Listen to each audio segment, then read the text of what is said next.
Meet our protagonist, a mysterious warrior wandering like an absolute ghost. He carries heavy darkness inside, hunting down bizarre creatures the locals call monsters. Marin doesn't just fight solo.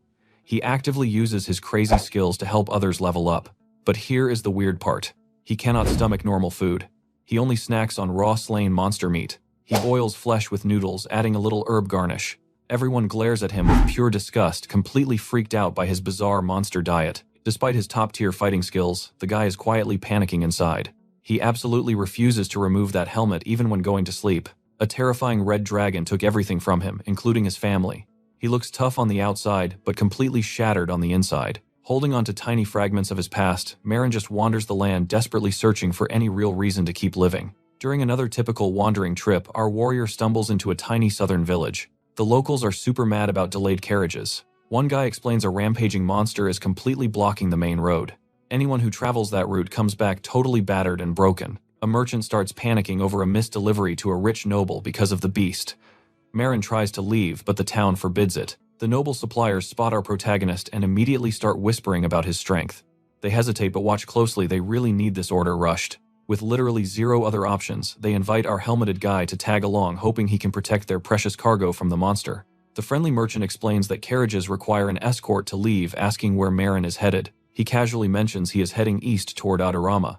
Realizing their paths match perfectly, the merchant offers a totally free ride plus free meals if Marin agrees to play bodyguard. Marin notes that all other transport is grounded anyway. The merchant sighs, admitting they are rushing hard to meet a strict delivery deadline. Realizing they are both in a hurry, Marin suggests a team up and basically accepts the job. He agrees to go. The merchant is thrilled, calling it a super wise decision. Told to wait while they hire more muscle before noon, Marin just hops in the wagon to catch a quick nap. On the road, Merchant Mahama introduces himself and asks for a name.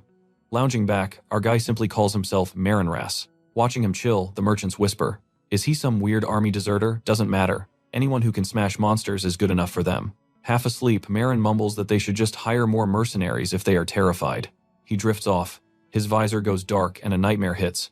He suddenly gasps in the memory, his eyes snapping wide open in pure terror. Staring at a bloody severed hand on a brutal battlefield, he desperately wonders how everything went so wrong. A glorious hero sits dead against a tree. Let that sink in for a second while young Marin watches in pure horror. Marin spins around in absolute panic, sensing a deadly threat approaching from behind. The nightmare shows him frozen by the corpse. They are deep in a creepy web-covered forest as something sinister closes the distance. A massive, monstrous spider emerges. Looming over web-covered, Marin despair kicks in. He refuses to die here. In pure desperation, he vows to survive and make it back alive. Bleeding and stumbling, he mutters that he must reach Adorama weakly, calling out to someone named Ron. Bam! The dream snaps. Mahama shakes him awake, apologizing for the interruption. Marin brushes it off and asks what the problem is. Mahama simply explains they are discussing their travel routes. The group chats about their drops, casually asking Marin which exact part of Adorama he is visiting. Marin says he is visiting family at Saint Ria's nursery. The guys are totally shocked that a tough place like Adorama even has a nursery. One guard notices Marin's strong build and super curiously asks about his level. He says sharing levels builds teamwork, flashing his own status screen. He calls it the heart's window for measuring raw strength. Acting all proud, he flexes his level 23 status, saying Marin might reach it someday. Marin casually opens his glowing screen quietly, realizing his own level is absolutely off the charts. Before anyone can react, the wagon violently jolts. Everyone goes flying as the driver completely panics. The driver screams the monster is here, yanking the reins hard. Up ahead, a massive beast charges through dust, absolutely tearing the ground apart. The red boar attacks. Trust me, you and I definitely need to see what happens next. Stick with me here. The massive boar roars, flashing monstrous fangs as everyone scrambles. The captain yells to pull the beast away from their wagons, but Marin calmly stops him. It is way too late for that. This is definitely the red boar. Staring it down, he notices something weird about it, but hey, a pig is a pig. He pops his appraisal skill. Bam. It is level 62. This monster is an absolute tank with insane attack and defense stats. Seeing that high level, he grins. Finally, a decent punching bag to test his strength. He pulls out his sword and steps right into the beast's path. Alone. While others run for backup, Marin just walks straight at the monster. The leader screams at him, asking if he has an actual death wish. Now watch closely. The massive red boar lunges at him with terrifying speed. They cross paths in a blur. A massive geyser of blood erupts as Marin completely slices the charging beast open. He lands cleanly behind it. The boar falls sliced perfectly in two while blood rains down. Crimson drops fall around him. He lowers his blade, the stunned caravan watching from the distance. Even he is shocked, wondering what just happened. Then the entire caravan absolutely explodes into cheers. One hit is all it took. Still totally stunned, Marin quietly asks himself if he really did that. Sure, he knew their levels were different, but a single swing doing this much damage, unreal. The big escort rushes over, hyping him up for literally splitting the monster in half. Everyone is whispering in awe. Is he human? Maybe an elf or some crazy beast man? They have no clue. Marin tries to answer awkwardly while the group swarms him. They are amazed but totally intimidated by this mystery guy. The burly guy laughs out loud, declaring that an epic win like this demands a huge victory meal. He tells everyone to eat before moving out. Marin just stares at his glowing hands. Later that night, they set up camp for dinner. By the fire, the crew gossips about why Marin never takes off his helmet. They joke his sword is a hidden treasure, but the girl points out his armor is cheap. Maybe he has a broken skill. She calls out for Mr. Marin to ask him directly while everyone gets the food ready. But he is totally gone. They look around wondering where he wandered off to. You and I are about to see him return with something wild. He trudges back in, literally dragging the giant boar corpse. He says it is for dinner, absolutely horrifying the entire crew. She screams that he is completely insane. Marin just shrugs, saying fresh meat is great. She orders him to toss it away right now. Nobody wants to eat a monster, so later they just hand Marin a plain bowl of soup. An escort scolds him. No matter how starving he is, dragging bloody monster parts to dinner totally ruins the vibe. He lifts his visor just enough to eat. He takes a very careful sip from his spoon. The taste is so incredibly bland that he actually grabs his helmet in pure shock. The girl happily praises the warm potatoes. Meanwhile, Marin is having an internal crisis. Do they seriously think this flavorless water is delicious? She glares, reminding him that this is outdoor survival food. What did he expect a 5-star gourmet steak out here? Looking at his face, she realizes he actually wanted to eat that nasty boar. She keeps lecturing him. Eating disgusting, potentially toxic monster meat is just a death wish. Pointing at the corpse, she explains the rule. You harvest the good parts, then burn the rest. Starving is literally better than eating that. Since he is heading to Adumara with them, he has to get used to normal human food even if it tastes like wet cardboard. The others are struggling to burn the giant corpse, so they call the girl over for help. The fat will not catch fire. She tells them to step back, getting ready to light it up properly with magic. Marin watches in confusion. Why are they asking an archer to use fire magic? She casually summons bright flames in her hands. With a flick, she completely engulfs the dead boar in a massive magical fire. Marin just stares, completely startled by her sudden magical skill. The escort praises how convenient magic is, wishing he could learn. She smiles, saying basic spells are super easy for anyone to pick up. She poses proudly. Marin walks up and asks if she is from the magic tower, making her jump. Nope, she insists she is strictly an archer. Marin is super confused, pointing out that mages usually come from the tower. And that is where we leave it. Turns out anyone can cast simple magic. Alright, you and I are jumping in, she teases Marin for sounding ancient. Mastering original magic takes years, sure, but basic magic is modern standard now. Has he been living under a rock? A little later, she guides him through thick bushes, pointing at something straight ahead. Standing on a hill, they stare down at Adorama. The entire city shines bright with magic tonight. Marin just stares, completely speechless at the glowing sight.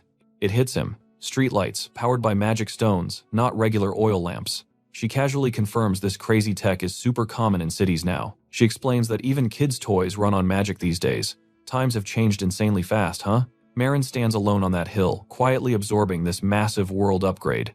Staring at the stars, he looks totally lost in thought. Down at camp, the guards smell the roasting meat. They wish it was normal pork, not monster, joking about forcing Marin to take a bite. Around the fire, the guys joke about celebrating this successful run with cold beer and huge steaks. Meanwhile, our silent armored warrior just stands watching the blazing flames. Over in eastern Adama, merchants thank our armored guy. Taking down that dangerous red boar got them here early. Shaking his hand, the merchants are beyond grateful. Honestly, they admit they would have been totally doomed without Mr. Marin jumping in. Marin gives them a modest thanks. The starving guards start gossiping. They are shocked Marin did this whole escort run without eating once. One guy remembers trying to feed him. Anything solid made Marin hurl. He only drank water, making them wonder if he caught some weird illness. Now watch closely. They think his mystery illness is why that helmet stays on, worrying if it is contagious. Marin just stands there, face totally hidden. The caravan boss hands over a sweet extra personal reward for his help. Even without a prior deal, the boss insists throwing in a bonus is only right. Bidding farewell, the leader hopes they cross paths again. Marin opens the reward pouch. Just potatoes. He stares at the spuds in absolute silence. No idea what to do. So he just abandons them on the street, totally shocking a nearby beggar. Marin thinks back on everything. Finally, he has returned home to eastern Adama. But walking these streets, the town changed so much it feels completely unfamiliar. Oh wait, he spots that old busy bakery. Glad to see some things are still thriving. Using that shop as a guide, he heads toward a nostalgic corner. He cannot wait to see his old spot. Saint Ria Nursery. The exact place where he grew up should be right here. But instead of his childhood home, a super bright flashy toy store stands there. Totally confused. Did he take a wrong turn, or did a toy shop really pave over his past? The owner steps out asking if he needs help. Marin anxiously asks what the heck happened to Saint Ria Nursery here. The second-generation owner shrugs. Never heard of any nursery in his life. Second-generation Marin is floored. He insists the nursery was right here, but the owner still draws a complete and utter blank. I know what you are thinking, things just do not add up. An old guy overhears asking about Saint Ria. Marin eagerly confirms. The elder explains he never saw it personally, but heard rumors long ago that it actually existed. Alarmed Marin asks what he means by long ago. The old man starts digging through his memories. He remembers hearing the nursery burn down. Marin freezes. Suddenly a terrifying dragon eye flashes in his mind. A massive dragon attack, the entire city drowning in flames. Realizing the nursery was destroyed, his mind jumps to his past life. He is drowning in dark water, remembering his totally unremarkable existence. Sinking deeper, he calls his old life completely dull and dreamless. Yet in this empty final second, one specific memory floats up. The simple warmth of a family dinner table. The loved ones who passed away before him. That was the end of life one. Blinking slowly, a wooden fishmobile comes into focus as he wakes up. Wait, he drowned, right? So why is there a bright ceiling and a cute mobile overhead? Kids notice him chilling in a crib. These excited boys start yelling for the sister, screaming that the baby is finally awake. Staring out from a baby body, he is completely confused. He remembers dying in that accident. A nun approaches, gently scolding the boys so they do not scare him. She lifts him up for everyone to see. With a warm smile, she asks if he slept well, welcoming him to Saint Ria Nursery. Trust me, we are hooked. She tells him today he is their new family. Stick with me. You and I are about to witness his first real memory in this new world. That nursery gave him a warmth he thought was gone forever. Fast forward to the present. He sets a heavy coin pouch on the table, calling it his monthly donation. The old nun coughs, protesting that he really does not need to give this much. But he insists the kids deserve some tasty food. She is super worried. He just got back a few days ago and is already leaving again.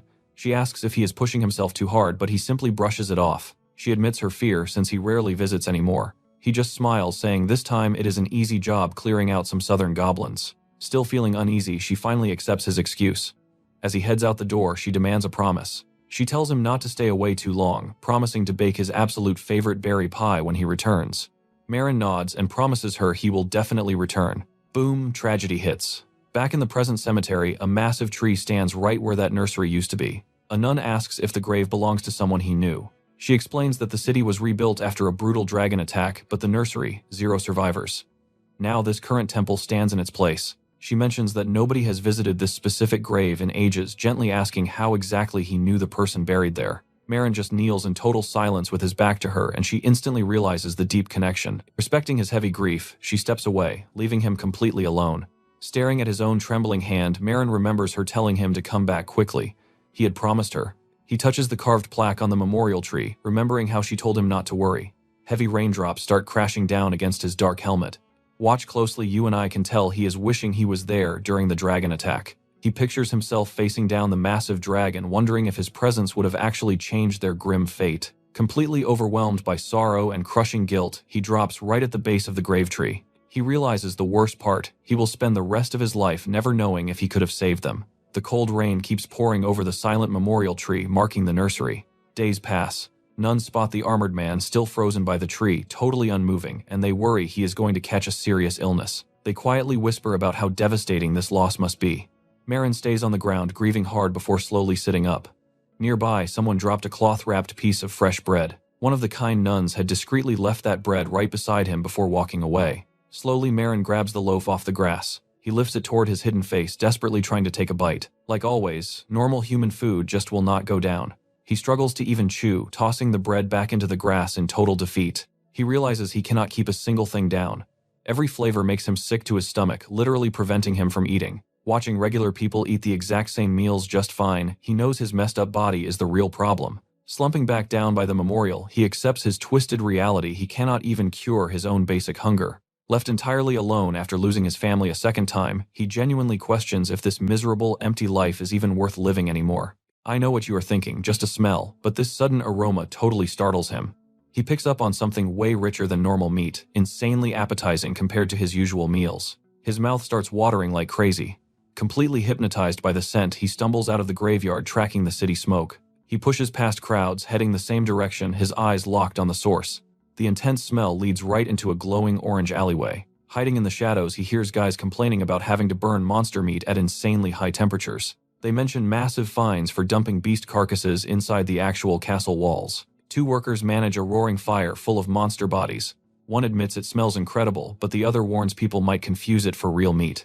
They argue that even though the beast is not toxic, it looks too much like regular food, so burning it stops accidental snacking. Standing in the dark alley, Marin is totally captivated by the sight and smell of roasting monster flesh. The boss snaps at the worried worker, telling him to drag all the heavy carcasses outside the castle himself if he cares so much. He points out massive piles of beasts awaiting the flames. Driven by pure hunger, Marin stares at the roasting monster chunks, thinking about how ridiculously delicious it smells. Suddenly, a woman spots him sprinting away from the alley, figuring the intense stench was just too much for him. Back at the quiet cemetery, Marin actually returns holding a massive chunk of burnt monster meat. He slices off a piece, pulling it up close. The cooked monster flesh drips with juicy grease in his hands. Tilting his dark helmet up just a bit, he takes a bite. He finally chews without throwing up. Makes you think, right? We just watched him eat a monster. Trust me on this one. He thinks this meat is absolute perfection. He absolutely tears into it. The flavor unreal. Completely different from anything he's ever eaten before. Even with the burnt edges, every single bite just explodes with rich, savory juices. That incredible juice floods his mouth, and he is loving every second. This taste next level. It completely destroys those ordinary meals he used to choke down. Every gulp sends pure pleasure down his throat. But when he finally stops, he realizes his own hand is actually bleeding from gripping that bone so tight. Staring at the blood, he is totally shocked by how desperately he just clung to that food. Totally drained, he collapses face down on the cold cemetery stones, unable to move. Tears quietly drip from under his heavy helmet as he silently breaks down. Inside his head, he desperately apologizes to everyone from the nursery, feeling terrible that he is the only survivor. But here is the truth. Despite that crushing guilt, he wants to survive. Clenching his bleeding fist next to that gnawed bone, he vows to stay human and eat way more amazing food. He adds that he just wants to be happy quietly, asking if it is really okay for him to seek that. Suddenly, bright light breaks through the clouds, illuminating the dark graveyard. Warm sunbeams cover Marin and the memorial tree like an answer to his prayer. He gently bows his head under the light. Then a glowing, ghostly hand gently touches his bleeding fist on the stone. Startled, he quickly looks up, feeling that mysterious presence. Looking back down, the hand is gone. Instead, a bright green leaf rests right on his palm. Washing over with a feeling of true forgiveness, he drops to his knees in gratitude before the tree. His lips actually tremble, monster meat crumbs still stuck there as he gets ready to speak. Trying to steady his nerves, he shuts his mouth and locks in his resolve. Overhead leaves rustle gently as if the tree acknowledges his choice. Marin grabs his pack and shield again, totally ready to move forward. He tells the grave he is leaving for now, but he promises the tree that this time he will definitely return without any delay. Now, pay attention here. As he steps onto the streets, we are officially witnessing the start of his wild, secret gourmet journey as a brand new adventurer. Welcome to Hexhelm, the absolutely massive Central Adventurer Guild, right in Adorama. Inside the packed hall, we learn that pretty much every single adventurer operates right through this famous guild. The guild officially manages and hands out every single quest posted on their big board. They handle dungeon raids too, but joining is tough due to their prestige. Outside, hopeful rookies are literally punching a test machine. Boom, a strong hit gets a passing grade, and the examiner loudly calls for the next candidate. The next guy completely whiffs, it fails instantly, and gets told to step aside. Then a mysterious hooded elf confidently steps up to the machine, while the crowd starts whispering. Smash! The machine gauge absolutely explodes from her punch, with the center flashing a bright red. That impact literally sends shockwaves of wind everywhere, showing off exceptional strength. She calmly drops her hood, revealing a gorgeous elven face and long hair. The screen shows a massive 5,312, and the examiner loudly announces it as the highest record of the day. The elf calmly celebrates her result, totally unfazed, while the entire crowd just stares in pure shock. People are freaking out, noting she crushed first place. Earlier, a massive warrior barely even scraped past 3,000. You're probably wondering the exact same thing. Where did this overpowered rookie come from? Cue the creepy veteran. He swaggers over, congratulating her while totally bragging about his own past glory. He asks her to party up, claiming they could easily hit A rank. She looks completely unimpressed by his act. She coldly shakes his hand right off, straight up telling the guy not to touch her so casually. Nearby Marin awkwardly steps right past, totally focused on his own business. A tiny mouse-like guild worker calls out asking if he is actually going to take a quest. Marin awkwardly apologizes for zoning out so hard. Watching the arrogant guy leave, the elf mutters about how annoying he was. She then turns to Marin bluntly asking if he can actually pass the test, looking that nervous. Marin answers confidently. Her expression softens into a warm smile and she places a reassuring hand on his shoulder. She tells him to relax a bit, explaining that being too stressed will block his real power. Feeling super awkward, Marin quietly thanks her for the solid advice. She cheerfully replies that fellow adventurers must help each other, officially sparking their brand new friendship. Our armored boy quietly wonders if he finally found some real companions. At the desk, receptionist Daisy gives him a warm smile, cheerfully saying they were definitely expecting him. The elf named Daria strides up confidently and is greeted with total respect. Daisy mentions that rumors about Daria destroying the strength test have already spread everywhere, but Daria just humbly plays it cool, brushing it off. Daisy officially hands over the adventurer certificate, proudly registering Lady Daria into the famous Hexelm Guild as a brand new D-rank rookie. And that's where we leave it. Even if you completely shatter the high score, everyone still starts at rock bottom D rank. Alright, jump back in with me. Daisy explains that higher ranks mean harder missions, but Daria's skills guarantee a quick promotion. Daria is hyped and wants a quest right this second.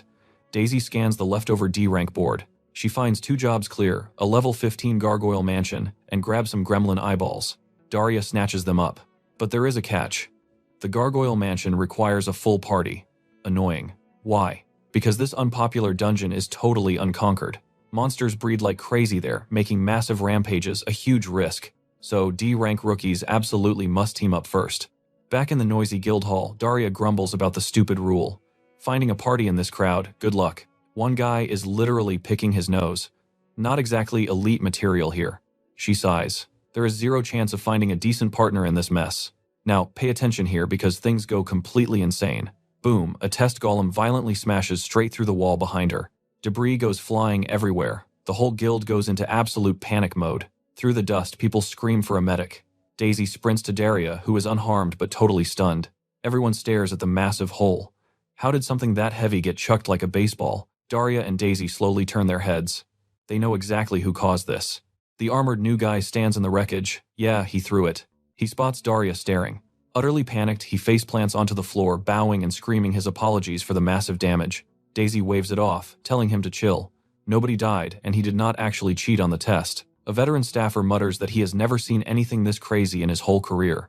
The guy keeps begging for forgiveness. Daisy smiles and says a little cash fixes everything, then starts calculating the bill. Wall repairs, busted tables, a broken golem, and paying for lost guild business time. She cheerfully demands 2 gold and 30 silver. Easy peasy, right? Not for him. Our guy checks his tragic, practically empty coin pouch. Completely broke. He nervously asks for an extension. Take your time, Daisy smiles. But wait too long and the guild will absolutely sue you. Cue the cold sweat. He swears to pay it back quickly, realizing he has to grind quests like crazy now, but only party quests are left. Suddenly Daria walks over. I know what you're thinking, why help him? She flashes a wink, inviting him to join forces since comrades should stick together. The armored guy is incredibly suspicious. Why is this elf approaching him? He secretly pops his appraisal skill. Holy stats, she is a level 36 elf archer rocking the title, Spirit User. Daria suggests they team up and just knock out 1 request each. Win-win. That makes him even more suspicious of her overpowered stats. But Daisy confirms, a warrior and archer combo is actually perfect here. Seriously, it is the ultimate party composition for exactly these kinds of missions. He hesitates. Joining a random stranger feels risky, especially since they do not even know each other's names. Daria gives a proper polite introduction. Reluctantly, our guy decides to just roll with it. Remembering his massive debt, he knows he needs cash fast. Teaming up is his only choice. He shakes her hand, introducing himself as Marin Grass, just Marin for short. Daria happily accepts pumping him up to go all out on their very first quest. Marin sighs. He hated the idea of parties, but she is super strong. Splitting the workload means less stress for him. Figuring this totally random team might actually work out, he officially registers their 2-person party. As they turn to leave, Daria suddenly grabs his hand. Totally awkward. Marin freezes as Daria glares at him. Her face goes completely dark as she asks, "Are you truly a human?" Cut to later. Marin arrives alone at a creepy forest, finding the exact quest location. He stands staring at the Gargoyle Mansion cave. Daria is already there, yelling at him to hurry. So what do you and I make of this duo inside? Daria bitterly complains about carrying a lowly human. Marin just listens, thinking about elf history. They are beautiful, immortal, and usually enslaved by humans, which explains her massive grudge. Classic fantasy drama. Definitely the total opposite of Daisy. An elf showing kindness definitely didn't fit history. Moving forward, ominous purple energy swirls around Marin Major Dungeon danger vibes. Soon, our two adventurers step straight into the eerie courtyard of a gargoyle mansion. Stick with me here because looking around this place actually deserves to be called a mansion. Spotting flying monsters circling the building, he locks onto the gremlins and hits appraise. The system identifies these gremlins as level 18 threats, high attack stats, and seriously sturdy bodies. Watching the swarm in pure disgust, Daria barks at Marin to stay out of his way, throwing in another classic human insult. Marin just ignores him completely and walks off, leaving the elf totally stunned. Daria snaps, yelling at him to listen. He angrily calls humans a rude, short-lived race who just get in the way. Marin shoots back that Daria started this casually, dropping that he is actually over 100 years old himself. Confused by how calm Marin is, Daria demands answers, but Marin just suggests they follow Daria's first plan and split up. He proposes staying out of each other's way. Daria is absolutely shocked that he plans to dive in solo without prep. Marin calmly points out they are just level 18 gremlins. For fighters at their level, you don't really need special prep. Daria freezes. He realizes Marin must have checked his stats with a high-tier appraisal skill, suddenly fearing Marin might be stronger. He angrily accuses Marin of secretly peeking at his personal info back at the guild. Daria rants, calling him a filthy human for the secret scan.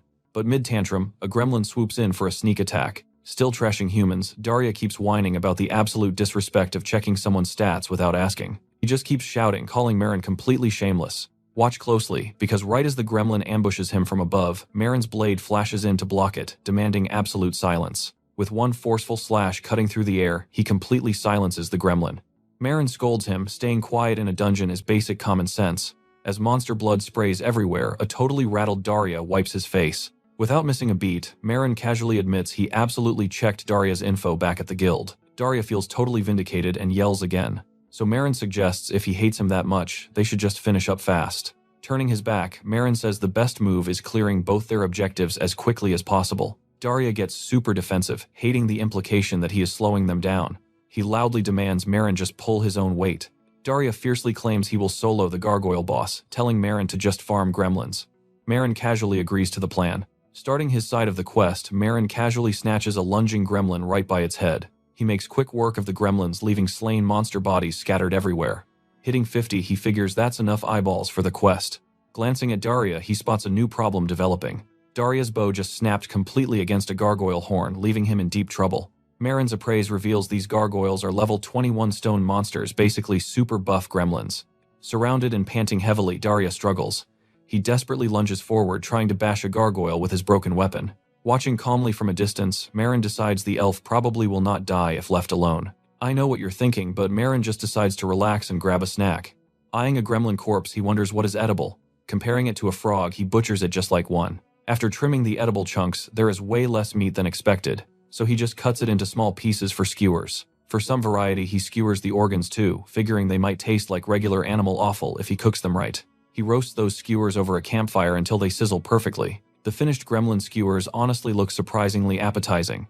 Marin admires his first ever monster cooking attempt, pretty proud of the results. Super curious about the flavor, he lifts his helmet and finally takes a bite of the gremlin skewer. His eyes light up. It's actually delicious, proving monster meat can totally be tasty.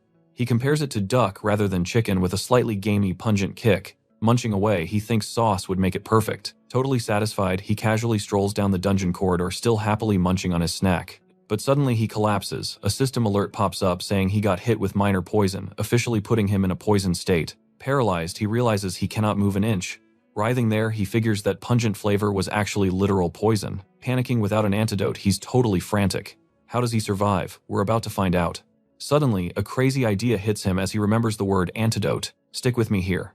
He figures gremlins never use poison offensively, so their bodies must naturally neutralize their own deadly toxic venom. The liver detoxifies poison, making it the perfect key. Grabbing a raw gremlin liver with literally zero other options, he just chows down, betting his entire life on this crazy gamble. A system alert confirms the gremlin venom is completely gone, and Marin exhales massively. Finally feeling safe, he sits up and fully admits he thought he was completely doomed. Looking back, he realizes people probably avoid monster meat for safety, not just disgust. From now on, studying real antidotes is his top priority. Right then, Daria sprints over, completely traumatized by the disgusting scene he just witnessed. Absolutely horrified, Daria yells, asking what madness he is doing. Sitting among butchered gremlin guts, Marin replies weakly while the elf just glares in absolute shock. Gripping his head in pure agony, Daria whines that humans are way more barbaric than he ever imagined. This entire grotesque situation is pure insanity. He just cannot believe Marin casually ate raw monster parts. Marin tries talking, saying he totally respects vegan elves, but judging meat eaters, that is just wrong.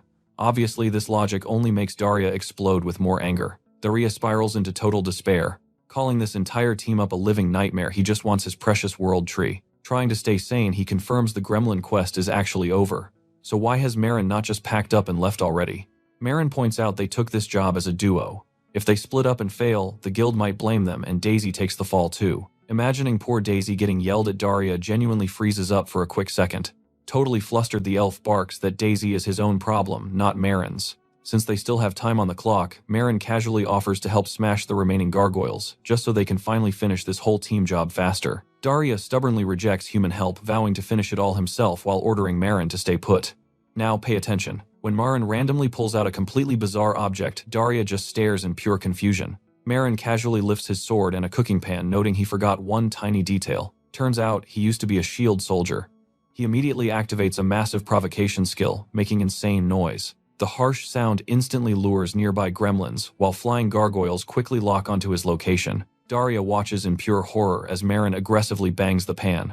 How on earth does clanging cookware connect to being a defensive shield soldier? Finally realizing the terrifying truth, Daria frantically screams to stop.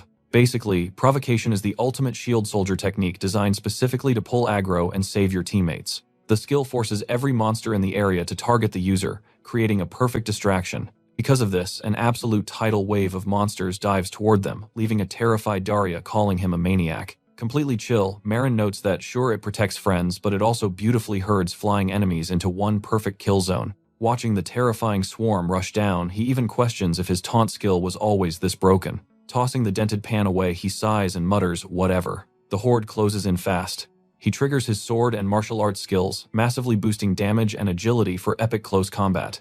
A massive flock of stone gargoyles swoops down to crush him. The angry elf screams at the human for starting this chaos, but reluctantly readies his bow for long-range support. But wait, you and I didn't see this coming. The human swordsman literally blitzes the gargoyles, slicing them up with absolute godlike speed. The elf just stares completely stunned. He mutters this is literally impossible, as the human effortlessly slaughters the last remaining monsters. While Daria questions reality itself, Marin reflects. He used to struggle against just 5 gargoyles, absolutely mind-blown by his crazy new power-up. Later on a dirt trail, the elf quietly wonders who this overpowered human actually is, suddenly asking him to wait. He points out Marin basically handled the whole fight, but Marin casually reminds him that party quests mean shared rewards anyway. The swordsman smirks, reminding the elf he wanted to finish fast anyway, trailing off with a butt. Sweating awkwardly, Daria claims he only helped to speed things up, completely regretting his earlier trash talk about humans being totally useless. Suddenly, his long elf ears aggressively twitch. Catching a weird noise nearby, he quickly stops Marin, shushing the swordsman and asking if he heard it. The elf deeply focuses, making Marin marvel at his wildly flexible elf ears. Suddenly, sensing serious danger, Daria panics. He instantly bolts straight toward the noise, leaving a very confused Marin to jog after him. Looking down from a high cliff, they spot a stranded merchant wagon and some people. Merchants whine that hitting a dead deer delayed their black market trip. And trust me, you and I will definitely want to see what happens next. Stick with me here, we are kicking things off with a scumbag merchant brutally stomping a chained elf captive. Our observing elf glares absolutely furious at this cruelty. Meanwhile, the terrified young captive begs them to stop hitting him. The elf mutters to Marin that pure garbage like this makes him despise humans. He rages that humans claim slavery is dead but secretly traffic innocent races as property. He orders Marin to draw his weapon, demanding they teach these thugs a lesson. Marin just asks why he should. Shocked, the elf demands what he just said. Marin calmly asks how he even knows this is an illegal captive, pointing out legal loopholes. The angry elf argues he literally heard them mention the black market. But Marin tells him to just report it to the guards instead of slacking off. Feeling totally betrayed, the elf says he thought Marin was different, but he is just another human. Gripping his bow, he decides to attack alone. Suddenly, Marin pauses and sniffs, catching a weird scent floating by. Cut to the wagon where the boy cries beside a dead deer while getting completely chewed out. That strange smell lingers heavily here. Inside the dark wagon, a captured elf mother hugs her chained daughter, promising everything will be okay. Remembering a sweet nun from his past, Marin thinks about innocence. Up above, the elf gets ready. Shoving his doubts aside, he channels his epic training to punish anyone who hurts his kin, charging up an insanely powerful bow technique. Drawing back the string, he fires a heavy arrow flying straight toward the dirty merchants. Now watch closely. Mid-shot, the elf spots something totally unexpected. Boom! A projectile slams down by the wagon, creating a massive dust cloud. The panicked traders furiously cough, asking what just exploded. They spot a massive sword jammed right into the wagon wheel. The elf whips around, demanding why Marin interfered. Despite acting lazy earlier, Marin remembers being taught that kids are completely innocent no matter what adults do. He declares that children are completely blameless and no one is allowed to hurt them. The traders panic about flying spikes until a guard finally points at the cliff above. There they are. The elf and Marin standing together on the ridge, looking absolutely badass.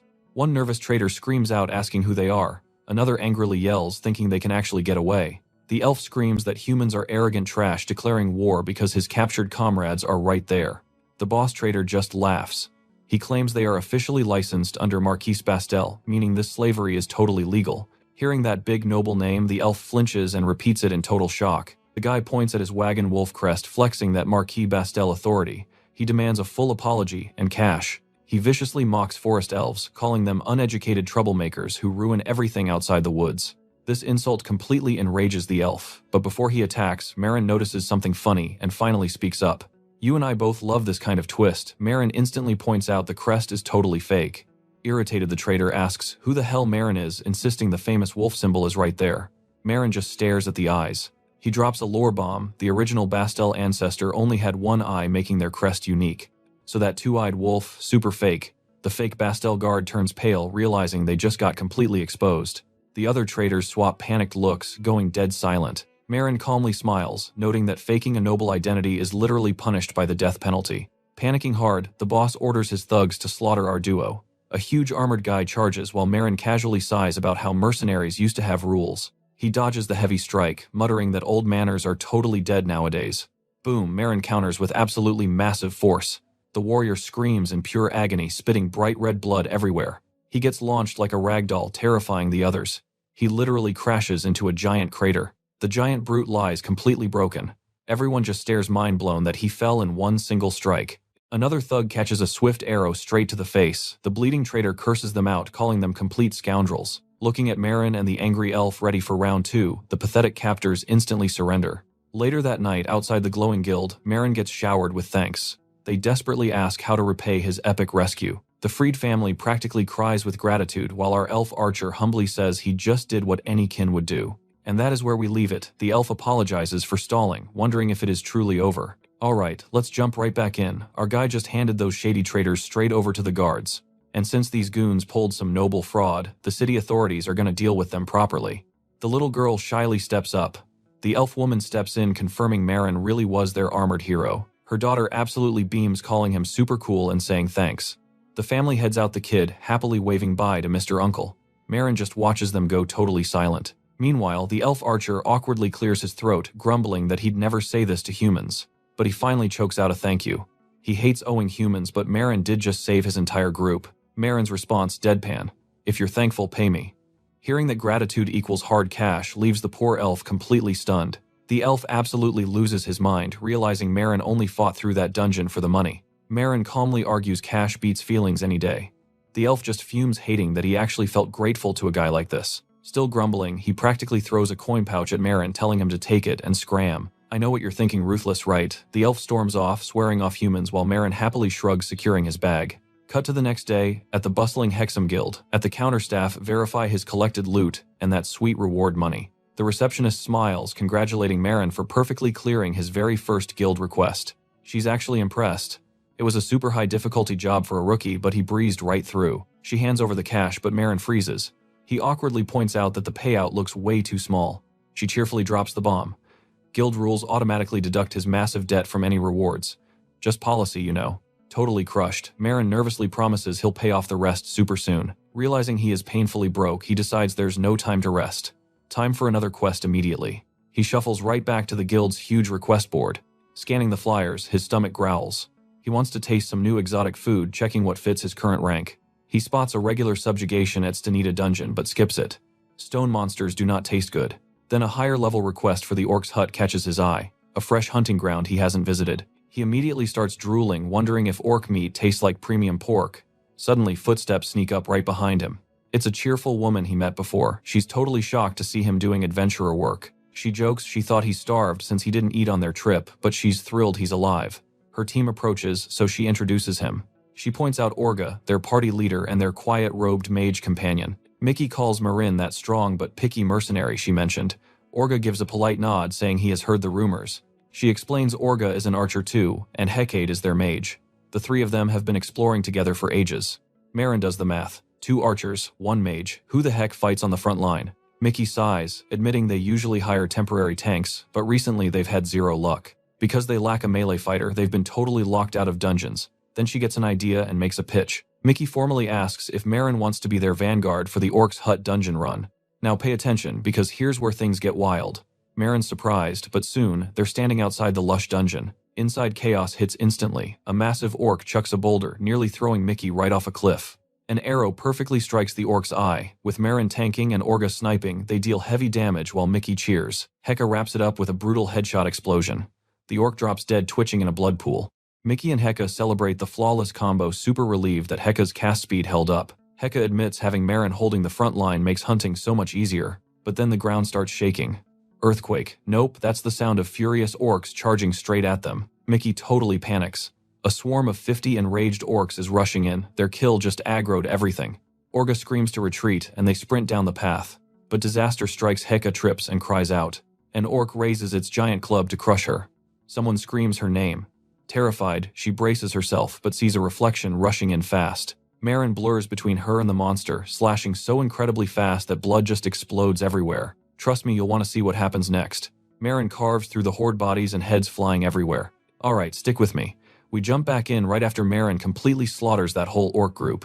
Surrounded by dead monsters, Mickey literally cannot compute Marin's strength.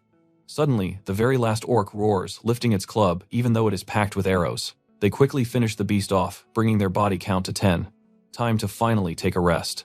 Chilling right next to the carcasses, the group talks about Marin's insane, terrifying power and how lucky Heka is. But when Heka turns to actually thank the guy, poof, he is completely gone. Suddenly she sniffs the air. Wait, is that roasting meat? Heka is totally confused about why a dungeon suddenly smells like a weekend barbecue. Tracking that delicious scent, they find Marin sitting alone, casually cooking over a little fire. Mickey immediately scolds him for hiding the food eagerly, suggesting they toss in some mushrooms she just gathered. The camera shifts, showing Marin calmly pan-frying meat right next to a freshly butchered orc corpse. Pure horror hits Mickey. She screams at him for cooking the quest monsters, since grilled orc is definitely not loot. Yep, a caption literally calls it grilled orc thigh, as the camera zooms in on that sizzling, juicy pan. Chewing on the monster meat, Marin calmly notes it tastes like a bizarre blend of cow and pig instead of just regular pork. He just keeps eating, wondering if it leans more toward beef or pork. He takes another massive bite and decides this stuff is actually super tasty. He completely relishes the rich juices, declaring it is definitely more like pork, totally praising that fatty, tender flavor profile. His party is absolutely disgusted. The priestess literally starts praying to the heavens to cleanse this terrible evil from the land. Unbothered, Marin just thinks about bringing salt and pepper for his next monster grilling session. Totally confident, he happily declares that a seasoned orc steak is guaranteed to taste incredible. Eating the new batch, he happily confirms that a simple pepper seasoning is absolute perfection. He does admit it is slightly greasy, thinking it might pair perfectly with some fresh vegetables. Watching from afar, 2 members are completely disturbed. Honestly, you and I would probably be praying this freak show was just a bad dream too. Still chewing, Marin casually calls the rest of them over. Completely ignoring their terrified huddle, he figures dinner is done and literally plans to take leftover orc meat home for future recipes. A hand grips his shoulder, snapping him out of it. The archer sighs, explaining he has heard of desperate people eating monsters before. He begs Marin to please hide his weird eating habits, leaving Marin shocked they are not just kicking him out. They awkwardly promise not to dump a heavy hitter over some weird food choices, and the priestess shyly offers him some normal biscuits. Marin politely declines the food.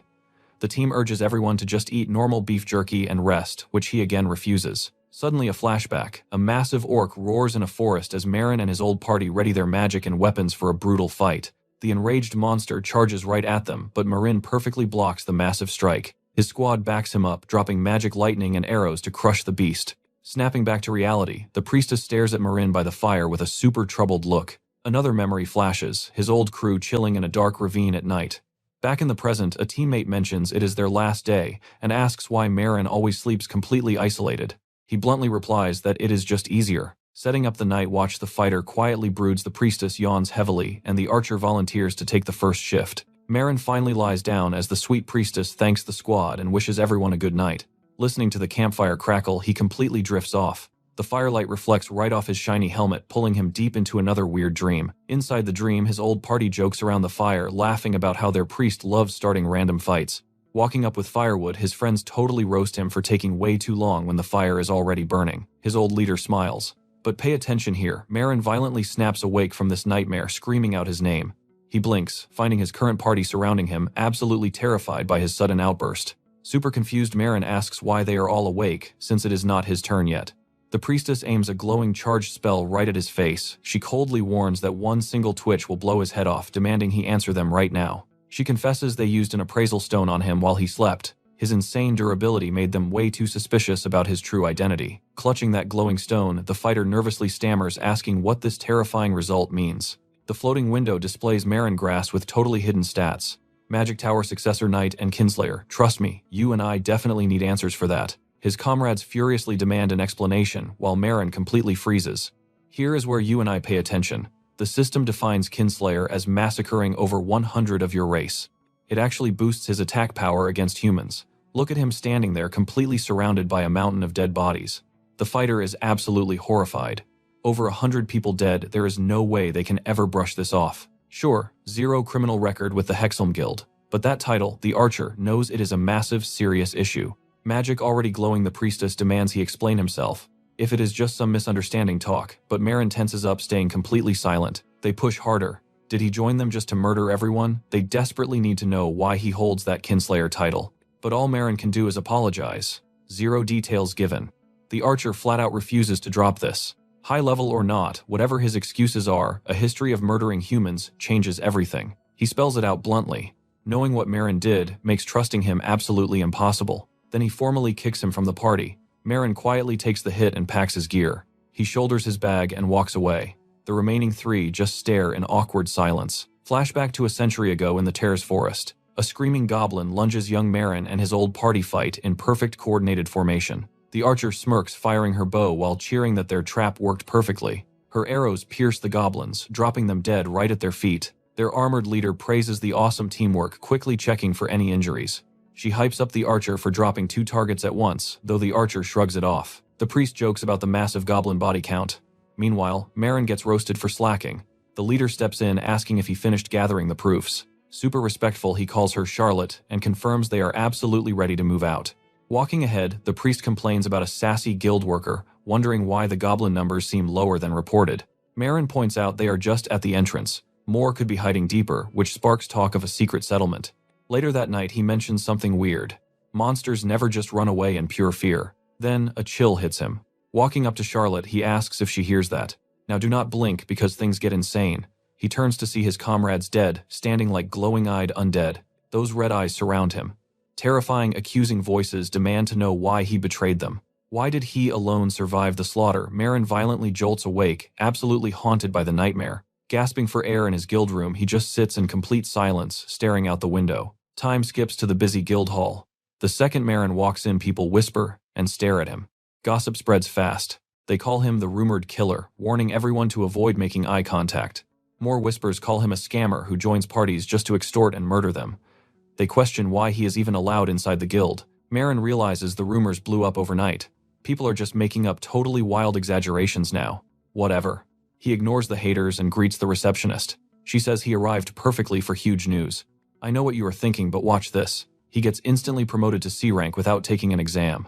She explains that the C rank exam got completely abolished. Basically, if your skills are high enough, the system promotes you automatically. The system definitely changed since his past life. He eagerly asks if he can grab C rank quests. She cheerfully agrees, spreading out the remaining C rank sheets. Marin is thrilled. His rank jumped up and so did his options. Then a specific flyer catches his eye. A level 30 quest called Harpy Nest, asking for gathered feathers. Hearing Harpy makes this guy imagine buckets of fried chicken. After eating pork like orc, he is super excited to taste some bird-like harpy meat. Suddenly, someone insults him as a total money-obsessed bastard. That gets his attention. A cocky elf adventurer named Dahlia casually greets him. Dahlia smirks, bringing up the rumors of him killing 100 humans. He mocks Marin, calling him a total celebrity among adventurers. Marin ignores the bait, stating he wants the harpy quest. Annoyed by the silence, Dahlia complains that humans should be begging for attention from non-humans like them. That is where we leave it for now. A fierce beast woman steps up, asking if this is the human. Alright, let's dive into this comedy. A confident beast woman with ears and tail stands right before Marin. Dahlia casually introduces this wild girl as the actual leader of his new party. She cheerfully calls herself Emotar, bragging she knows all about Marin. Meanwhile, Dahlia totally panics, begging her to shut her mouth. Marin thinks this girl totally looks like a brawler based on her heavy gear. Curious, he secretly uses appraisal to check her stats. Boom, she is a high-level beastman priest packed with crazy combat titles, but her highest stat, pure, raw physical strength naturally. Absolutely stunned, Marin rubs his eyes and checks again. Yep, her job literally says priest. Emotar proudly flexes her priest status. Marin just stares, completely skeptical about how that brawler appearance screams holy. He compares standard gentle healers to Emotar's total brawler physique, concluding this girl is the exact opposite of holy. Dahlia casually explains he wanted a non-human squad. He stumbled onto Emotar's human-hating party recruitment and just decided to sign right up. Emotar chimes in. Right now it is literally just her and Dahlia. She specifically hunted Marin down after hearing those wild rumors. She admits she originally hated inviting a human, even a kinslayer, but once she heard about his insane combat skills, she gave the green light. Completely lost by this backward logic, Marin says he just does not get it. Dahlia sighs at his slow human brain while Emotar confidently extends a hand toward our guy. Emotar hyped up demands Marin join them. She loves his massive human kill count and proudly offers him a special spot on the team. Marin raises an eyebrow. Why should he even accept? Now watch closely. Emotar mentions his terrible reputation means zero options. Seeing other adventurers glaring, you and I both know she is absolutely right. With those nasty kinslayer rumors spreading everywhere, he knows joining a normal party is completely impossible, so he just caves and agrees to tag along. Emotar literally cheers, praising his smart choice. She wants to test their teamwork right away. When Marin asks about their actual destination, she smirks like the answer is the most obvious thing ever. Slapping a harpy hunting request, Emotar yells they are heading straight to the dungeon. The trio steps into a pitch-black dungeon, instantly screeching harpies dive bomb from the ceiling. Emotar charges ahead, yelling to crush them all. Flying enemies are a total nightmare for a shield user, but Marin readies his stance for combat. Right as he thinks about jumping, a lightning fast arrow streaks past and snipes a harpy. Dahlia drops enemies from the sky like flies. Marin instantly realizes having a sniper makes life easy. Dahlia swears no human will steal their kills today. He tells Marin to just stand firm with his shield and enjoy the free show. A totally crazed harpy plummets straight down at them. Emotar suddenly screams for Marin to raise his heavy metal shield. She stomps onto his shield, using it as a springboard. Boom, Emotar launches herself high into the air. She soars right past the harpy, delivering an absolutely devastating smash. The dead monster crashes down as Emotar lands smoothly. Emotar hypes up Marin for his quick reflexes, calling their combo perfect. Marin just casually asks her for a tiny warning next time. I know what you were thinking.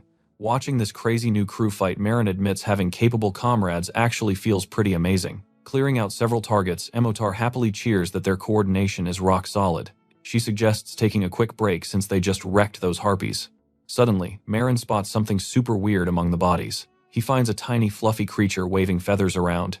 Is this thing another dungeon monster? Dahlia totally mocks Marin for not recognizing a trendy living doll, basically a cute mini golem. Dahlia explains these pet golems activate with pure mana. And get this, his is a super valuable limited edition model named Foco. Dahlia treats it like a puppy, praising it for gathering feathers. Since it runs on magic, it never eats and only stops if it breaks. Train it right, and it literally helps with dungeon combat and daily cleaning. Emotar laughs, calling Dahlia a huge baby who is obsessed with cute things. As Marin stares at the doll, Dahlia defensively clutches Foco like a total weirdo. Emotar quickly warns Marin that the doll is a magic golem, definitely not a dungeon snack. Marin defends himself, swearing he said nothing. Emotar just orders them to hurry up and keep hunting. Later on, Dahlia smiles. They already wiped out half their quota, proving their luck is insane today. Emotar totally agrees the run is flawless. Emotar asks why Dahlia hesitated to introduce Marin earlier, considering his absolute tank-level strength. Is it just because he is human? Dahlia awkwardly dodges the question. Suddenly, Emotar sniffs the air. Wait, is that the smell of juicy roasted chicken? Realizing Marin vanished, Dahlia and Emotar immediately suspect he sneaked off to secretly grill some fresh meat. So, what do you and I make of this? They rush over only to find Marin literally setting up a campfire and cutting board to fry harpy meat. Pure comedy. Let's dive right into this wild monster cooking show. He salts the meat and starts grilling.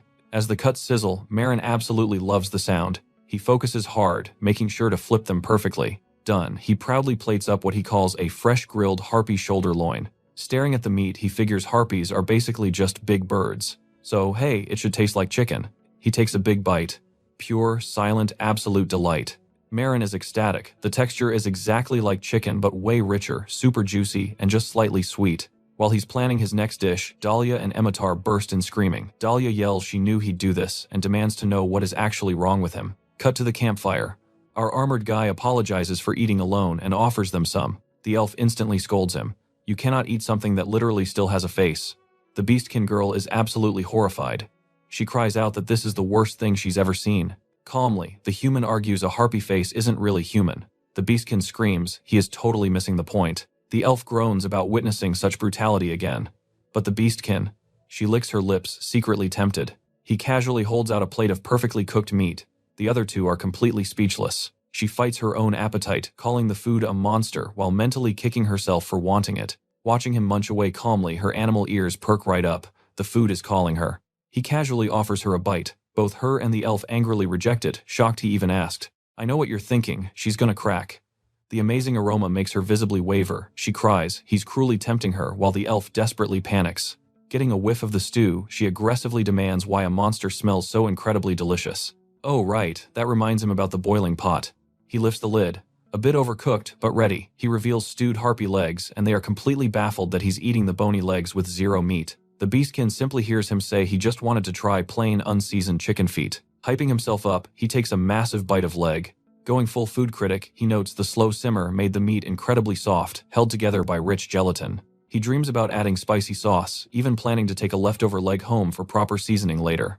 The elf glares absolutely distressed by this whole scene. Seeing him gnawing away again, he screams, asking what it is, and the guy simply offers a piece. The elf screams that harpy talons are loaded with paralysis poison. He swallows, immediately collapses in pure shock. Panicking, the elf orders their Beastkin priest to cast Cure, but she awkwardly admits she never learned basic healing spells. Too much work apparently.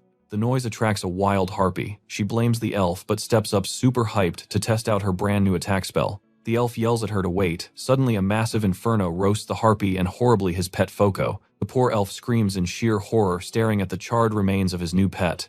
You and I both saw that disaster coming, right? Smoke rises as the guys twitch while she stares silently at her devastation. Furious, the elf shakes her, screaming about his dead Foco. She cries, blaming her totally garbage spell proficiency. He swears a century-long grudge. She nervously offers to buy a replacement, but nope, it was a super rare limited edition. Back at the guild, the receptionist easily confirms their quest items. Looking completely dead inside, the trio begs the guild to please just trash the leftover meat.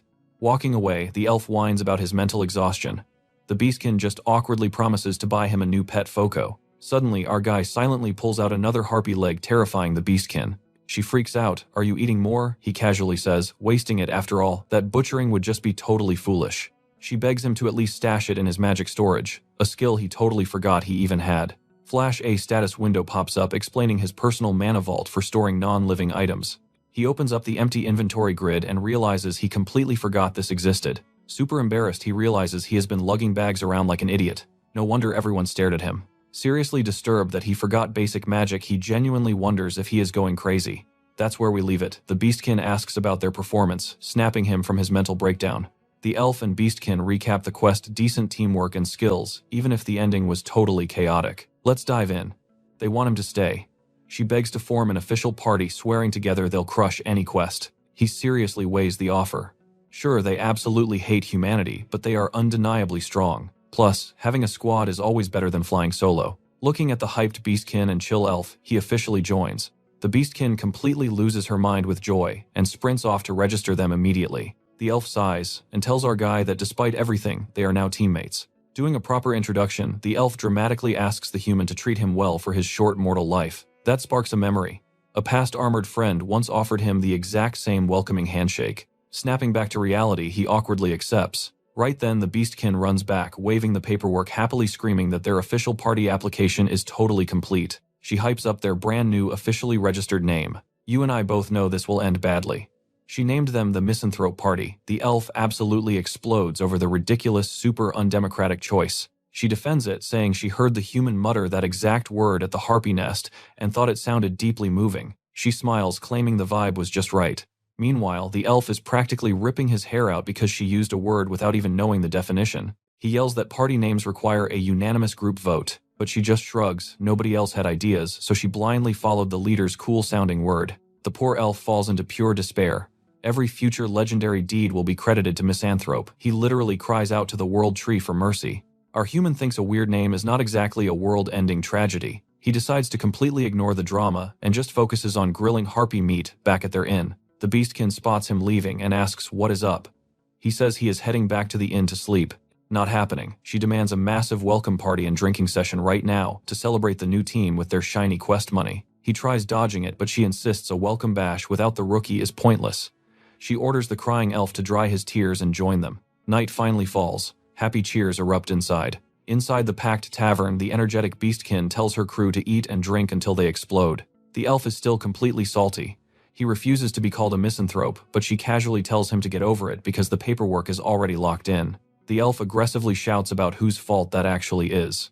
Meanwhile, the human just stares quietly at the absolutely delicious-looking feast. Staring intensely at the massive platter, he gets really tempted. He wonders if taking just one single bite would be a terrible idea. While the elf roasts the terrible name and the beastkin roasts his attitude, the human takes a bite. The verdict, absolutely vile. It basically tastes like chewing on hot newspaper. The beastkin tells the elf to shut up about the name because she has serious business to discuss. This gets the human curious, asking what exactly the big topic is. She drops a bombshell about their main party goal. Their ultimate mission is hitting rank A as insanely fast as possible. The human questions why they need rank A specifically. The elf replies that they both have deeply personal reasons. The narration explains that adventurers in Hexali start at rank D, fighting through tough promotion tests up to rank B. Getting past rank B is different. Reaching rank A requires massive guild recognition for your exceptional skills and epic achievements. Pay attention here because this is wild. The rank A test is a complete mystery, tightly guarded and only known to a few acknowledged elites. Staring hard at the roast chicken to gather courage, the beastkin finally starts sharing her backstory. She reveals a heavy truth. Her little siblings are still enslaved by humans, and she needs a massive fortune to buy their freedom back. She explains her master gave her exactly a 3-year deadline to raise the cash. He promised not to sell or hurt her siblings during that time, and guaranteed their freedom if she brings back the money. Her family got enslaved right after the revolution that ended official slavery. Money is the only way to buy their status back. Hearing this, our guy is completely lost and just confusedly repeats the word revolution. The elf and beastkin are absolutely stunned he does not know. They figure he must have lived under a rock for decades to miss a huge human event. The elf sighs and gives the simple version. For centuries, humans basically abducted and trafficked every single non-human race. He explains that elves were hunted purely for their beauty and dwarves for their rare crafting skills. Beastkin were brutally treated as lesser animals, and trapped among those countless victims was this girl's family. He describes how prisoners were locked in dark cages abused to satisfy greedy human desires. Inside those hopeless cells, their people broke physically and mentally. Anyone who tried to escape and got caught, brutally executed on the spot. Trust me on this. The oppressed races finally allied to crush human tyranny. Stick with me here, we are picking up right after a massive revolution. Humans remember it simply as the brutal race war.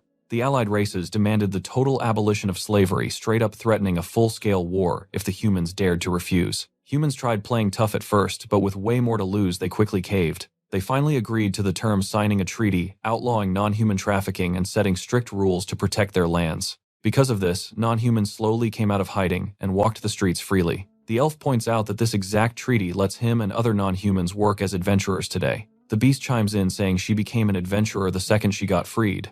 Why? It was the fastest way to make cash for her siblings. The human gets curious and asks about the elf's deal. Dahlia replies that his ultimate goal is to become the elder of his home forest. He explains his family line has always served as forest elders. By tradition, that massive responsibility passes directly to the absolute oldest child. The problem? His older sister absolutely hates that idea, but their relatives keep forcing it on her anyway. Clenching his fist, Dahlia claims nobody is more confident in protecting that forest than he is. So his family struck a deal: he gets the elder seat if he proves himself in the outside world before turning 150. Meaning hitting A rank as an adventurer is not the end goal, just a totally necessary stepping stone. From escaping slavery to claiming an elder seat, the human realizes his new teammates carry some incredibly heavy baggage. Dahlia then mentions they all have big wishes. He hopes the human helps them reach those goals ideally, while chasing a similar big dream of his own. The beast casually asks the human about his own goal. Suddenly, he remembers sitting quietly in front of a memorial tree thinking about his dark past. Back at the tavern, he just sits in complete silence. His party quickly tells him it is totally fine if he wants to keep it secret, but he clenches his fist, realizing this is exactly why he travels. Now watch closely. He finally admits he wants to hunt a specific dragon. Dahlia and the beast freeze in pure shock, barely whispering the word dragon. He explains it is the exact beast that completely wiped out Ada's village. He is totally dead set on bringing that specific monster down. Plus, there is something super important he has to do the second he finally meets it. He braces himself totally, expecting them to laugh off his crazy vow. But instead, they look at him dead serious, urging him to keep talking. Dahlia laughs, saying he originally thought the human wanted nothing. Now he sees this ambition is absolutely massive, joking he probably wants to eat the dragon too. The elf points out that dragon hunting needs top-tier info, meaning the human has to hit a super high rank anyway. With their goals finally aligned, the trio raises their mugs, toasting to an epic new partnership. Morning sunlight hits the town. A brand new day begins. Sitting in his room, the human decides to take a break today. Since the party is officially formed, he is just going to cook something amazing. We all know being a hero is expensive, right? He checks his coins, realizing those crazy lodging fees have completely drained his pockets. Shaking it off, he gets a pan of oil nice and hot. Then he pops open his storage skill to grab his perfectly preserved ingredients. His hand slips right into the glowing dimensional rift, pulling the food out. He is super hyped to see the raw meat is still perfectly fresh. This magic storage literally keeps food flawless. It is the ultimate endless pantry. Time to cook. He whisks eggs and flour into a smooth batter, then evenly coats the meat right in the crispy breadcrumb mix. Next, he gently drops a battered piece into the fryer. Oh, that sizzle is just music to his ears. He plans to fry it golden brown, flipping it a bunch of times, going for that double-fried maximum crunch. Shaking off the extra oil, he proudly plates an epic serving of fried harpy thigh chicken. He pokes a piece with his fork, cracking that golden crust. Looking closely, he knows he nailed this first attempt, realizing bigger chunks were definitely the right move. He tilts his helmet up just enough to take a bite. Pure bliss. That crispy crunch mixed with juicy harpy meat is completely out of this world. He actually compares the sweet, rich taste to the absolute best premium crab. It is so addictive he is actually glad he made a small batch. Honestly, meat this high quality was guaranteed to be legendary once fried up. Right in the middle of snacking, a voice calls out from the hallway. The human instantly recognizes Dahlia outside. The elf hammers on the door, yelling at him for sleeping past noon and demanding he open up. Slowly, the heavy door cracks open. The human steps out, still fully helmeted. Dahlia just asks why he wears it inside, and honestly, you and I are wondering the exact same thing. Alright, you and I are jumping right into this mess. Dahlia interrupts with urgent news, begging to enter while our guy complains it is dinner time. Dahlia drops a bomb. Something terrible just happened to Immortal. Our guy freezes up. He quickly drags the elf inside. If this is serious, they need absolute privacy to talk. Catching sight of the fried harpy plate, Dahlia immediately snaps, accusing him of illegally cooking monster meat again, but the elf forces his anger down. Immortal's life or death crisis takes absolute priority right now. Taking a seat, he forces our hero to swear absolute secrecy. Immortal cannot know about this conversation. Then he straight up begs for a loan. Our guy just stares, completely blindsided by the cash grab. Instantly annoyed, his expression turns dark. If the elf is just here begging for coin, the door is right there. But an off-screen voice suddenly echoes, begging him to just listen. Dahlia sits back down. Our guy crosses his arms, warning that without a damn good reason he is getting tossed out. The elf reveals a dark past. Immortal's old human master absolutely played him. Our armored hero reacts in pure shock at the brutal betrayal. Outside the inn, the rest of the crew gossips about Immortal secretly hoarding cash for his little siblings. He even took the day off just to go visit them. Bam! A fist slams the table hard. Someone explains the sickening truth of what that old master did today. Now pay attention here, because this is where things get seriously dark. In a red-lit auction hall, a caged child sits trembling. The trash master is selling them. Our knight connects the dots. The master only freed them to set up a sick, twisted psychological game against Immortal. A beast woman remembers Immortal desperately begging the master to stop. The cruel response: pay a massive ransom in exactly 5 days or the kids are gone. She then asks the crushing question: how much had he actually saved up? The price is insane. 10 gold per kid, 20 gold total. Immortal is completely devastated. Our reincarnated narrator quickly breaks down the world's cash system. One single bronze coin equals roughly 10 yen. 100 of those make a silver. 100 silver makes 1 gold, exactly like standard RPG logic from his past life. A regular adventurer survives on barely 2 gold monthly. Do the math, 20 gold is basically 2 million yen. Earning that in 5 days is practically impossible. Beastwoman didn't want to gossip, but the usually proud Immortal literally begged her to help save his family. Back at the table, Dahlia confirms he needs that ransom money. By treaty, minority races are allies and he refuses to let slavery slide. The elf practically begs, swearing to repay anything. But our knight shuts him down fast. They literally just met and formed this party. Plus, our guy is broke anyway. He flat out demands actual proof before even considering dropping that kind of cash. The elf sighs, knowing this harsh logic is perfectly in character for him. Still, he mutters that Immortal is totally screwed. We both knew he had a soft spot, right? The knight instantly twitches, hearing these are tiny babies who just learned to walk. He aggressively points a finger, shouting that the elf is using cheap emotional damage. The elf defensively claims he is just stating facts. Switching to business mode, the knight demands to know his cut. The panicked elf immediately starts rambling about interest rates. But what if they die, or default? Our hero points out the glaring flaws and the elf totally freezes up, completely outplayed. Gripping his hand tight, Dahlia desperately wonders if he has to do something completely reckless to fix this. Suddenly, the knight motions the elf closer. Leaning in, Dahlia quietly asks if our guy possesses the wind attribute. Nope, he absolutely does not. The elf just blinks, totally confused by the whispering. Time for a quick magic lesson. Anyone smart enough can cast basic spells, but elemental aptitudes make specific magic way stronger and cheaper. Basically, if you are born with an affinity for fire, your fire spells cost less mana and hit like an absolute truck. Usually normal people only ever get one single element when they are born. Only legendary geniuses get multiple affinities, and history's most overpowered mages all belong to that lucky group. Dahlia takes a deep breath and drops his final card. If the knight helps save them, he will personally grant him a super rare wind spirit attribute. Now our hero is highly intrigued. Sweating nervously, Dahlia asks if that payment is still not enough.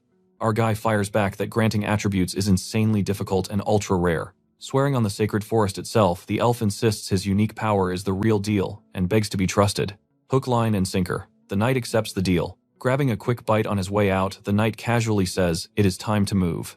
The drained elf blindly follows behind. The scene cuts right outside the busy guild building as our duo departs. Walking through the streets, Dahlia nervously asks how they will actually make 20 gold fully, knowing it is an absurd favor. The knight's answer, illegal poaching and black market deals. Trust me, you are going to want to see this chaotic hustle unfold. Let's dive in. The elf is freaking out. Sneaking into high-tier dungeons without permission is totally forbidden. The knight nods but points out it's literally the only way to get filthy rich super fast. But the elf ain't having it. Way too dangerous and super illegal. See, guild quests have levels and skipping ahead, a massive no-go here. Break those rules. You're looking at insanely heavy fines and a fast-track ban from doing any requests. The knight completely ignores the fine, pointing out the real issue. High-tier dungeons are simply too far away. He does the math. Travel alone eats up 3 to 4 days. That basically blows their entire 5-day deadline right out of the water.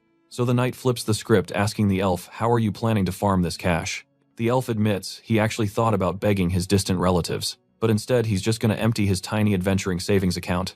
Won't be much, honestly. Marin, our knight here, casually asks if the elf has any other shiny valuables stashed away.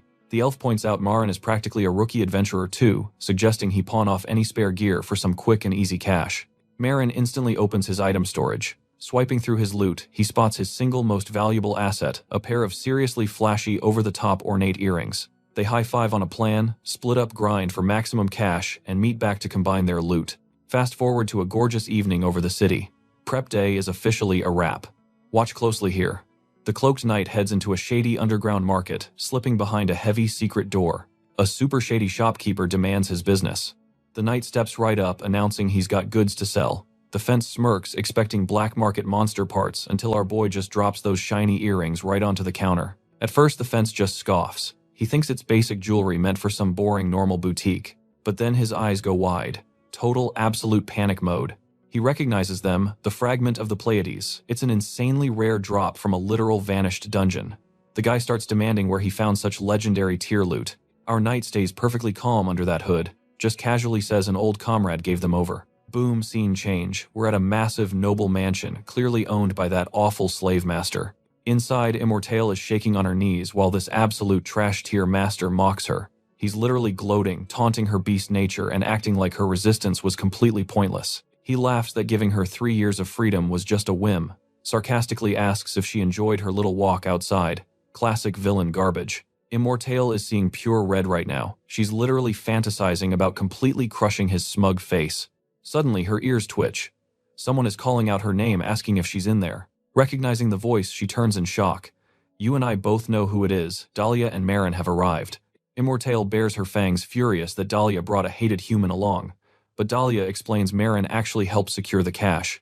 Immortale is super confused and angry, but Dahlia shuts it down. Details later, right now they've got a ransom to pay. Marin casually steps right up, flexing a completely stacked money bag. He declares they're Immortale's official party members and boom, they brought the full ransom to buy back her brothers. Immortale absolutely hates relying on a human here. She's terrified he'll use this massive debt to torment her forever. The master sneers. No way low-rank C-class adventurers got this rich. He totally suspects they're using fake counterfeit coins. But when he pours it out, genuine solid gold. His jaw practically drops. They actually pulled off 20 gold pieces that fast. Immortal yells that the money is real, demanding her siblings get released immediately. The master smirks. Sure, the gold is real, but he pulls a sneaky contract clause. Immortale had to earn it personally. Since her friends paid, he claims the whole contract is totally invalid. Immortale is absolutely crushed, but Dahlia snaps right back. The treaty says slave families can pay the ransom no matter where the gold came from. She straight up accuses him of breaking the law. Totally cornered and fuming, the master finally orders his goons to bring the slaves and their papers. Immortale is seething over his dirty trick. She realizes without Dahlia having her back, she would have been completely doomed. Finally, a servant walks back into the room, politely thanking everyone for waiting. Two tiny fox-like siblings are brought in. Immortale bursts into tears, rushing forward to hug them tight, frantically asking if they've been hurt. As Immortale sobs and apologizes for taking so long, Marin just watches in silence. He sees the kids are exactly how Dahlia described them.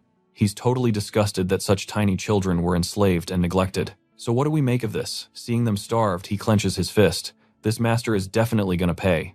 Alright, stick with me. You are about to see an epic flex. The master finally hands over the siblings' papers and Marin immediately says he is tossing them to make their freedom official. Immortale sparks flame magic right in her palm. Hugging her little brothers tight, she burns those slave papers straight to ash. The scumbag master grudgingly admits the kids are totally free now, but he smugly reminds Immortale that she is still his property and tells our crew to get lost. The jerk mockingly offers Marin the empty chains, but he refuses, gearing up for his next move. He flat out announces he is buying Immortale's freedom too. Dahlia and Immortale are completely stunned by this. She argues she only needed her siblings saved, insisting she can handle her own mess from here on out. Completely ignoring her protests, Marin simply asks the master if more gold will close the deal. He then lets out a chuckle, apologizing for totally ignoring her little outburst. Watch closely, here comes the cheap trick. Smiling wickedly, the master claims she is already in today's auction and flatly refuses a direct sale. His creepy steward chimes in saying canceling an auction listing would be super difficult. They tell the group to just buy her there instead. Immortale is absolutely floored, yelling that an auction was never part of the original plan. Furious Dahlia accuses the guy of lying and totally rejects his lame excuse. The master just laughs. Selling a legal slave is his right, and how he trades her is totally up to him under their current deal. Dahlia is fuming over this dirty trick, but Marin tells him to just think strategically. Inwardly, Marin knows this whole auction story is a total lie. Since she is legally property, they really cannot stop an auction. Out loud, he agrees to buy her there, which completely surprises Immortale. Totally bewildered but clinging to hope, she asks what on earth he is planning. Walking away, Marin tells her not to do anything crazy and wait, hinting he has a plan. She seriously wonders why he is helping her. A close-up shows Marin's quiet resolve. He remembers a lesson from his past. Kids always need someone to look after and properly guide them. His memory shows a caretaker telling him the same thing, saying, adults must protect the young. We see a gentle hand patting a little kid's head driving home, that protection vibe. A kind nun tells him every child deserves safety and protecting them is his real purpose. Back in reality, Marin tells the freed kids that only their big sister can truly protect them. He tells Immortale that saving her brothers is just step one. She has to stay, feed them, and guide them as a proper family. Deeply moved, Immortale agrees to try living that way. But she warns Marin if he talks big and fails at the auction, she will never forgive him. Outside, Dahlia agrees to the plan, saying they will meet her at the auction. Once they leave, Immortale hugs her siblings, glaring uneasily at the gloating master. The master just laughs, mocking her surprisingly reliable new friends. He taunts her hard. Does she really think those weak little allies can save her? You and I know villains never play fair. Grabbing her chin, he hisses he won't just sell her. No matter what, she can never escape him. He vows she will definitely return to him, absolutely terrifying her. She demands to know his evil plot as he orders auction prep, clearly scheming something really nasty. Night falls and it is auction time. Up on stage is a new lot, a violent human criminal slave in surprisingly good health. Marin and Dahlia sit with the crowd as bidding for that guy opens at 4 gold coins. Marin whispers that Beastman slaves usually go for around 8 to 9 gold pieces, so their pooled money should cover a higher price. They wait as the current sale drags on. Waiting for Immortale, the announcer says the next lot is a different race, grabbing Marin's full attention. Immortale hits the stage hyped up as a wolf beastwoman hero from the Frontier Coliseum, a powerful cleric with rare healing magic. Standing wrapped in chains, she glares determinedly at the bidding crowd. She thinks bitterly that her scumbag master definitely used some dirty tricks here, desperately needing to warn Dahlia. The announcer hypes her beastman's strength and youth to really bait the bidders. Her old master watches eagerly from a balcony, super smug she is up there. Down in the seats, Dahlia starts sweating. They spent a lot, and their remaining cash is running low. So, what do we think? Can our guys win? The master sneers. They are absolute fools, while a rival bidder vows to crush them. Alright, stick with me. We are diving into an auction where the starting price is purely insane. That rich guy in green immediately flashes his paddle to bid. The auctioneer calls on bidder 57 for his price. Dahlia curses under her breath. They acted too slow. Then the guy casually drops 20 gold, absolutely stunning her right there. Immortale physically shakes hearing that massive price tag on her own head. There is absolutely no way her friends have that kind of cash. She helplessly listens as the auctioneer demands even more money from the crowd. Dahlia is totally panicking. Beasts can usually go for 8 or 9 gold tops, so bumping it up by 10 more is just a total scam. But then Marin calmly raises paddle 21 to enter the chat. The auctioneer demands his max bid, citing the strict limits of 30 gold for humans and 50 for non-humans. Without missing a single beat, Marin casually drops 50 gold, completely shocking Dahlia. Dahlia screams that he only had 10 gold left, but Marin just shrugs, clarifying he never actually said that was his entire wallet. The merchant screams that he knew that guy selling those rare earrings was suspicious from the very start. Totally outplayed, the auctioneer sweats bullets, nervously checking if Marin actually said 50 gold. That is the absolute limit for non-humans. The crowd starts whispering. These random adventurers look dead broke, so they must be planning to dodge the bill or delay this massive payment. The auctioneer strictly warns everyone bids must be paid right now. He urges the crowd to only offer the exact cash they can actually afford. Ren the elf completely panics as Marin suddenly walks off aggressively, demanding to know exactly where he is going. Now watch closely. Our guy just casually walks up to the stage while someone anxiously protests. The Beastkin girl recognizes this armored dude right away. She hesitantly calls out Marin's name, staring in pure disbelief. What on earth is his big plan here? Marin dramatically raises his hand, dropping a blinding shower of pure gold coins. He coldly asks if that giant pile of cash is satisfactory. The greedy auctioneer is completely dumbfounded that some low-rank scrub actually dropped 50 gold for a slave. Kneeling right in front of that mountain of coins, she realizes she just sold for an absolutely enormous price. The gavel hits sale confirmed. She looks up in absolutely stunned relief. Night finally falls over the town and the crazy auction settles down. 2 little Beastkin siblings sprint happily toward their big sister, calling her name. She pulls them into a massive hug, so relieved they are safe. They are finally truly free. Later on, Ren furiously yells at Marin for hiding all that cash. Marin just casually replies that nobody ever asked him. Ren sighs, admitting he is glad it worked out. While the girl joyfully cuddles her brothers, Marin politely calls out to her for a little chat. She shyly thanks Marin. He literally saved her and her brothers' lives, and she genuinely has absolutely no idea how to repay him. Suddenly, the younger siblings sniff the air. A ridiculously delicious smell just floated over. They yell that it smells like meat. Marin casually offers to feed everyone, but the girl is still stressing about repaying him, asking Ren for some serious advice. Ren smiles, saying Marin considers them real comrades. Simply working together is payment enough. Hearing that she eagerly and happily accepts the deal. She notes that Marin smells like amazing fried food, asking Ren if they had something super tasty for lunch today. You and I both know that smell. Ren realizes it and panics.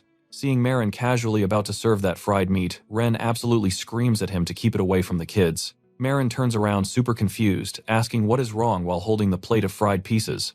One kid opens wide, and Marin tosses a crispy morsel right into his mouth. The kids completely lose their minds, ecstatically calling it the most delicious thing they have ever eaten. Ren is completely freaking out, desperately demanding what Marin just fed those kids. The girl is super puzzled at first. She thinks it is fried chicken, confidently saying Beastkin kids have iron stomachs, so a little grease is totally fine. She proudly adds that growing kids can eat almost anything, assuming it isn't solid iron or a literal monster. But then she gets a little suspicious. She asks Marin what meat he actually used, and he casually replies harpy. Absolutely horrified, she screams at him for feeding monster meat to her precious little siblings. She frantically tries slapping the filthy food away, but the kids are already addicted, protesting that it tastes way too good. They literally beg for more fried harpy while she desperately refuses. She catches a whiff herself and hesitates. Looking completely determined, she sits down with a fork full of harpy meat, preparing to eat it instead. Her master plan, she resolves to take a bite, collapse dramatically, and scare the kids out of eating anymore. Fighting her massive disgust toward eating a monster, she steels her nerves. Saying she will endure this for her siblings, she brings the meat up. She plans to completely fake being poisoned no matter how it actually tastes. She bites down and trembles. Ren thinks she is poisoned, but you and I know the truth. It is just too delicious. Let's jump right in. Ren nervously asks if she's poisoned, but she's totally speechless. Overwhelmed, she suddenly yells about how insanely delicious it is, practically refusing to share. The kids start begging for a bite. Shoveling it down, she's absolutely mind-blown. It's the most tender, savory meat ever. She can't even believe she's actually eating harpy. Marin quietly asks if it tastes good, getting her totally flustered. Embarrassed, she screams a lie that it's gross, vowing revenge on Ren for feeding her harpy. Suddenly, Ren remembers a crucial detail and yells out to Dahlia. He demands that until Marin repays that 70 gold advance, 90% of his quest rewards belong to Ren. Marin is absolutely shocked by this. Ren totally explodes, calling Marin a heartless jerk who's trying to starve him. Marin dryly claps back. If going hungry actually kills him, he should just die. With that chaos settled, Ren asks for the special reward Marin promised. Later that night, they head deep into the woods for Ren's mysterious reward ritual. Ren explains the village is too crowded and spirits hate that. Marin asks how he can even grant an attribute blessing in the first place. Ren tells him to take off his gloves to expose some skin, kicking off a lesson on spirit blessings. Marin bears his hand as Ren explains the lore elves conceived in the forest get a spirit's blessing at birth. These kids get an innate attribute power from a unique spirit that bonds with them from day one. That bonded spirit becomes a lifetime guardian. By asking it, an elf can actually pass a similar blessing onto somebody else. But Ren drops a massive detail: bestowing this kind of blessing is strictly a once-in-a-lifetime act. Now pay attention here. It's usually saved for family or saviors, leaving Marin shocked by how precious it is. But Ren admits Marin fulfilled his lifelong dream twice by saving comrades from human oppression, making him totally worthy. Ren summons his wind spirit Sylph. Instantly, Marin feels a massive gust of wind aggressively swirling all around him. He watches the wind wrap around his bare hand, wondering if this invisible energy is true spirit power. Ren reveals humans used to kidnap elves not just for beauty, but to steal this blessing, despite the elves fighting back fiercely. He adds that even after slavery ended, tons of freed elves took their own lives from the trauma. Green light gathers in his hands as Ren admits elves never forget. Even those who made it home suffered until choosing death instead. He openly confesses his pure hatred for those humans, swearing he'd slaughter them all if he only had the chance. Ren channels even more power while talking. The wind spirit's raw energy blasts from his hands in a blinding stream. Marin gets completely engulfed in the surging wind as the magical blessing transfers. A system notification pops up. Marin just unlocked the wind attribute via Sylph, adding wind to his current fire affinity. He stares at it in total surprise. But Ren warns him he still hates humans as vile, selfish monsters. One blessing doesn't mean he's forgiven Marin for being human. Then the next day at the Hexam Guild, a brand new chapter of their adventure kicks off. Inside, Ren and the Beastkin girl happily wave Marin over the second he walks in. Ren says they finally hired a Beastkin babysitter for her siblings so the squad can start taking quests again. She excitedly shouts that it's her very first day as a free citizen and she is hyped. She proudly shows off a quest targeting a crystal cave monster called Mud Doll. Ren panics, but she insists it's totally safe for an S-rank party. You know exactly what Marin's thinking. A slime-like mud monster. He's definitely wondering if he can eat it. Ren nervously catches on to Marin's weird food cravings, while the Beastkin girl completely focuses on securing a carriage. Walking through town, Ren asks if she even researched the other cave monsters. She casually promises to explain everything on the ride. She's also planning to buy a real home for her siblings after this quest, hating that they live in an inn. Reaching the pickup spot, the crew is stunned to find a ridiculously luxurious carriage just waiting there. Ren points out how crazy expensive that ride looks, and the Beastkin girl swears she never ordered anything like it. Armed escorts suddenly surround them and a guard calls out to Ren. A familiar smirking merchant steps out of the carriage, claiming he's glad he made it. Hearing that voice, the Beastkin girl starts shaking. It's her cruel former master stepping right out into the daylight. Marin bluntly demands to know why he's here since their slave deal was completely finished. The slimy merchant claims he realized how much he missed her, finally appreciating her true value. He actually proposes to renegotiate and buy his slave back. Marin is just silently stunned by the absolute audacity. Ren furiously rejects it. And that's where we leave it. Trust me, you'll want to see what happens next. Stick with me, you are about to see this smug merchant act like he still owns her. She growls, but he just flexes. His heavily armed bodyguards are level 80 plus, totally ready to crush our party if they get mad. Our main character Marin gets called out, pausing to hear whatever garbage this guy is selling. 100 gold to buy her back. Marin instantly says no. The rich guy just freezes, totally shocked his cash got swatted away. Arrogant as ever, he asks if the price is too low. Calling her worthless, yeah, that instantly pisses off Ren. The dude bumps it to 150, then 160 gold. Marin still hitting him with a hard no. The beastkin girl snaps back. She shouts Marin would not sell her even for 100 million gold. Snarling like a dog, the merchant asks if they know her market value, slamming 200 gold on the table. Dollar signs literally dance in Marin's head. He hesitates, getting furiously scolded by Ren before nervously claiming it was just a joke. Marin spells it out clearly. The slave papers were burned, her freedom is completely locked in, and she is officially nobody's property anymore. Business is over. And he drops a cold warning: if this trash ever messes with her again, there will be serious consequences. Gritting his teeth, the loser calls them pathetic fools playing at friendship. Now pay attention, because this is where the guy makes his biggest mistake yet. He actually sneers, saying he will not give up the sick joy of torturing his former slave. Boom, a brutal fist to the face. Blood sprays everywhere as the beastkin girl knocks him flat, yelling that she could not stand there quietly, listening to his cruel garbage for another second. Radiating a massive dark aura, she stands over him. She is free and makes sure to insult his pathetic existence. One of those elite guards rushes in absolutely furious. A former slave just threw hands. But Marin instantly teleports behind the guy, mocking him for pulling a blade so recklessly. Pure, overwhelming strength. Marin just slams the armored dude face first into the dirt. The second guard charges, raging for a fight. Marin casually grabs a rock. Channeling raw power, he leaps into the air and spikes the guard weapon first into the dirt with absolute explosive force. The shocked guard crashes hard. Game over. You and I both knew that was coming, but man, the merchant's absolute horror at his level 80 guards getting smoked never gets old. Shaking like a leaf, he asks for Marin's level. The casual reply: "Oh, just around level 95. Even Ren and the girl are completely floored by how broken he is. Grabbing her old master by the hair, she announces their business is officially over. His agonizing screams echo all across the entire courtyard. Ren chimes in, saying they need to hurry or they will miss their ride out of here. She happily nods. The lesson is completely finished, leaving the broken merchant just moaning weakly in the dirt. Stretching with a huge smile, she admits punching him felt amazing, warning him to never show up again. Ren grumbles about filthy humans. Meanwhile, the battered rich guy swears these mere adventurers will pay once his merchant guild hears this. Bathed in a terrifying red light, Marin steps up. He admits his killer reputation already makes finding a good party incredibly annoying. Cold as ice, he decides crushing an entire merchant guild is way easier than losing friends, warning the dude to back off. Then Marin casually stomps the carriage wheel. Boom! The luxury carriage violently shatters into splinters behind the crying merchant. Marin calls it a simple warning and tells him to remember his place. Fast forward to a glowing crystal cave where the squad is busy exploring. Surrounded by muddy Maudorf monsters, Ren yells they are weak to fire. The girl excitedly charges up a spicy fire technique. She rips a massive, completely chaotic fire tornado spell, leaving Marin speechless. Ren immediately scolds her messy technique. She just laughs, joking that being locked up did not give her much practice time. After the fight, Marin literally cooks the mud monster into purple mush. His friends panic, asking if that is actually edible since they cannot heal him. Marin notices the weird dish has zero smell, so he decides to risk a bite. Classic anime logic here: no dirt smell means it might not taste like actual dirt, right? So he takes a big bite. Big mistake. It tastes like gum-flavored clay, with the worst texture ever, proving not all monster meat is a 5-star meal. Defeated, he goes back to the god-tier harpy fried chicken.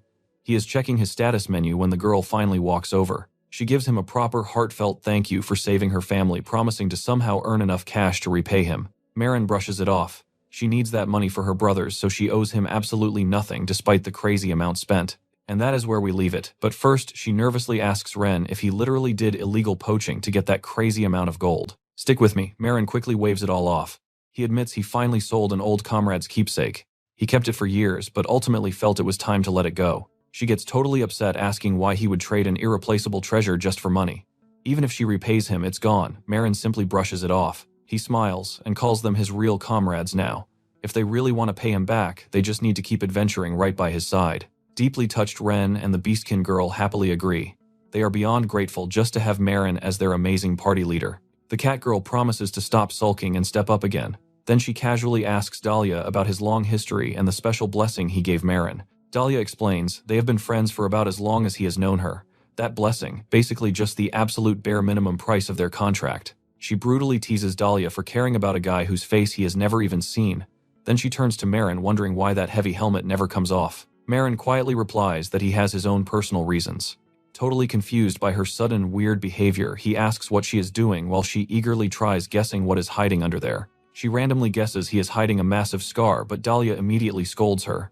You just do not pry into a comrade's secret personal business. She awkwardly stammers that scars are basically adventurer badges of honor. But Dahlia points out that Marin hides way too much.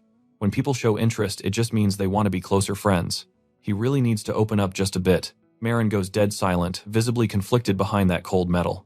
Now pay close attention here. Bam! Something violently smashes his helmet, shattering the crystal wall and sending Marin flying backward through the air. The team spins around in pure shock. A terrifying lizard-like monster crawls right out of the shattered crystals, an ugly beast known as a crystal tail. With a brutal strike, the monster's horn shatters completely, sending blood spraying everywhere. The cat girl leaps into action and savagely finishes the beast off. Panicking, she sprints back to Marin, gently lifting his heavy head to check if he is alive. Dahlia stares at Marin's exposed eye slot and freezes in sheer horror. He screams that jagged crystal shards are lodged inside his eye. Blood is literally dripping down. Marin stubbornly insists his vision is fine and it was just a scratch. But Dahlia yells back with that much blood pouring out his eye is definitely ruined. The cat girl frantically orders him to take the helmet off right now. Treating that nasty wound is way more important than keeping up his mysterious act. She loudly adds that if his eye is seriously busted, they have to run to the temple immediately. I know what you're thinking. A dark memory hits him, terrified adventurers calling him a literal monster. In the flashback, his old companion screams for everyone to run away. Snapping back to reality, Marin totally panics, shouting at Dahlia and the cat girl to back off. Completely taken aback by this outburst, Dahlia asks if he seriously hates showing his face. Clutching his helmet in pure distress, Marin quietly admits that he does. Inside, his mind is screaming for them to stop, looking absolutely terrified of being fully exposed. Dahlia softens his tone, saying they understand he is reluctant, but they absolutely need to inspect the injury properly to save his eyesight. Marin, stubborn as always, repeats that he is fine. The shard barely grazed him, and his eyesight is perfectly normal. Dahlia is still worried sick, but Marin reminds them of his high stats. A weak level 30 crystal tail cannot possibly cause fatal damage. Marin swears he is totally fine and urgently pushes them to just finish the subjugation mission. Dahlia and the cat girl trade super uneasy looks but eventually give in. Dahlia finally agrees, but makes Marin promise not to push himself while he gets healed. He demands Marin speak up if it hurts, and sincerely apologizes for forcing the helmet issue. Marin apologizes too for snapping so aggressively, and the team finally makes peace. Later on at the guild, they proudly report the Mad Door subjugation quest is officially complete. The staff praises them for pulling off such a tough job. The receptionist immediately senses some weird tension. She asks if something bad happened, but the cat girl awkwardly laughs it off and denies everything. While Dahlia waits, the cat girl whispers to Marin, asking one last time if he really wants to skip the temple. He just gives a quiet nod. Exhausted, Dahlia suggests they call it a day and rest up to monitor Marin's injured eye. The cat girl agrees and suggests hitting the inn, but suddenly a panicked guild messenger bursts through the doors screaming about an absolute emergency. Everyone surrounds the breathless runner. She nervously stammers that something insanely serious just went down outside. She reveals a massive new open-type dungeon just spawned in the forest between Adorama and the capital, and the dungeon name is about to drop. Marin overhears the title, The Dryad's Flower Garden. Hearing the word dryad makes him quietly mutter to himself in sheer shock. Dahlia is completely blown away by the sudden dungeon spawn.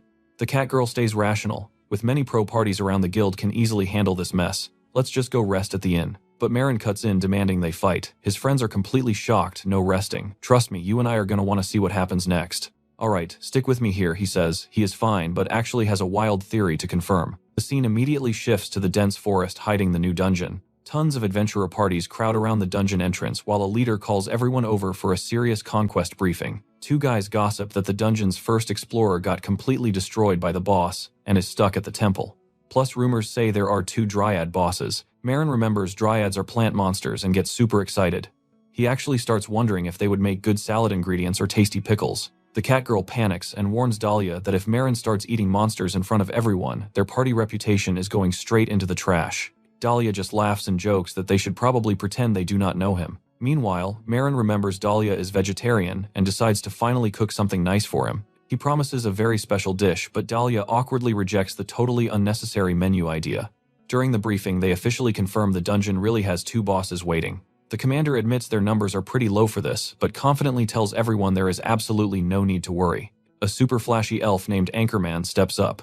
Boasting a provisional hero title, he proudly claims their whole operation is perfectly safe. Dahlia looks super skeptical, while Marin gets confused by the hero title. Dahlia is completely shocked that Forest Boy Marin knows even less about the world than he does. Dahlia explains that hero is just a respectful title for those given provisional hero status, even though their intense aura actually terrifies a lot of people. He adds that whenever heroes appear, it supposedly foreshadows the grand return of the Demon King. Legend says that monsters naturally gathering around heroes is a huge sign predicting the resurrection of the Demon King, the absolute ruler of monsters. Dahlia mentions that nations and guilds give heroes VIP treatment, hoping they fight the Demon King. He adds that heroes are heavily admired. He then quickly uses appraisal to check out Anchorman. The appraisal shows Anchorman is a high-level warrior holding tons of Dungeon Breaker titles and provisional hero status. Dahlia is genuinely impressed by his clear achievements. Dahlia notes he saw a hero a long time ago. He mentions out of 5 discovered heroes, the second one has already been completely wiped out. He remembers the 4th hero was also killed by a monster, leaving only 3 left alive. Marin stays totally quiet, feeling the heavy weight of that explanation. Now watch carefully because things get crazy here. As they enter, massive flying wasps attack and the squad gets ordered to block the main force. Dahlia instantly draws his bow, blasting the wasps with fast wind-imbued arrows. His arrows perfectly slice multiple wasps, sending gross green fluid everywhere. Meanwhile, the catgirl gets up close, brutally punching and slashing the bugs to pieces. Marin jumps right in, slicing down even more wasps with sweeping strikes. Other adventurers notice the flawless teamwork of Havoc and admit this party is way stronger than their weird name suggests. Hearing the praise, the catgirl happily twitches her cute little ears. She smugly brags that their party name is getting famous, but Dahlia tells her to stay focused. They pull out a map and quickly explain the full battle plan. The hero and a B-rank party will fight the 2 bosses separately. Havoc just needs to block all the extra monsters from ruining the fight. Suddenly, one of the Dryad bosses drops in, showing off some massive level 58 monster stats. The B-rank party is totally sweating, terrified of losing face against a single Dryad. They plan to stall their Dryad until Anchorman wins. Meanwhile, Anchorman rushes his own Dryad, swinging a bright glowing sword to show off his raw power. Feeling super confident, he wants to end this fight instantly. He rushes the Dryad for a decisive strike. Anchorman unleashes a wild flurry of slashes, visibly damaging and staggering the huge Dryad. Everyone watches in awe as the hero solos a massive boss. Anchorman totally soaks up all the hype for his insane strength. I know what you are thinking, bad idea. The Dryad radiates violent power while he assumes finishing it ends the job. The B-rank party hears the Dryad screaming and assumes it is crying for its partner. They figure once the hero shows up, victory will be incredibly easy. But suddenly the solid ground shatters right beneath their feet. The furious Dryad goes completely berserk, spawning massive roots and huge tremors. The B-rank members panic as giant vines grab and drag them away. Feeling the massive energy spike, Marin recognizes the reaction. He suspects this dungeon actually forces you to kill both bosses at the exact same time. He figures out the trap demands simultaneous defeat of both bosses, making their current situation an absolute nightmare. A brand new terrifying plant monster emerges, the actual master of the Garden of the Dryad. So, what do we learn here? Do not anger a level 70 monster born from pure partner grief. Alright, let's jump right into the chaos. Dahlia screams about the monster while Marin yells at everyone to fall back immediately. Anchorman shouts that the boss just hit level 70. With their current stats, he claims it is an absolute suicide mission. He bravely offers to buy them time to escape even as a trapped party member begs to be cut from the vines. But while yelling for backup, this so-called hero complains. Internally, he curses their trash levels, calling them totally useless. He remembers buying secret dungeon intel from the Thieves Guild, stuff like having to kill both bosses at the exact same time. Anchorman actually held back info on purpose to look good. He blames them for blindly trusting his words without checking the facts. Striking a dramatic pose, he says, "Now then."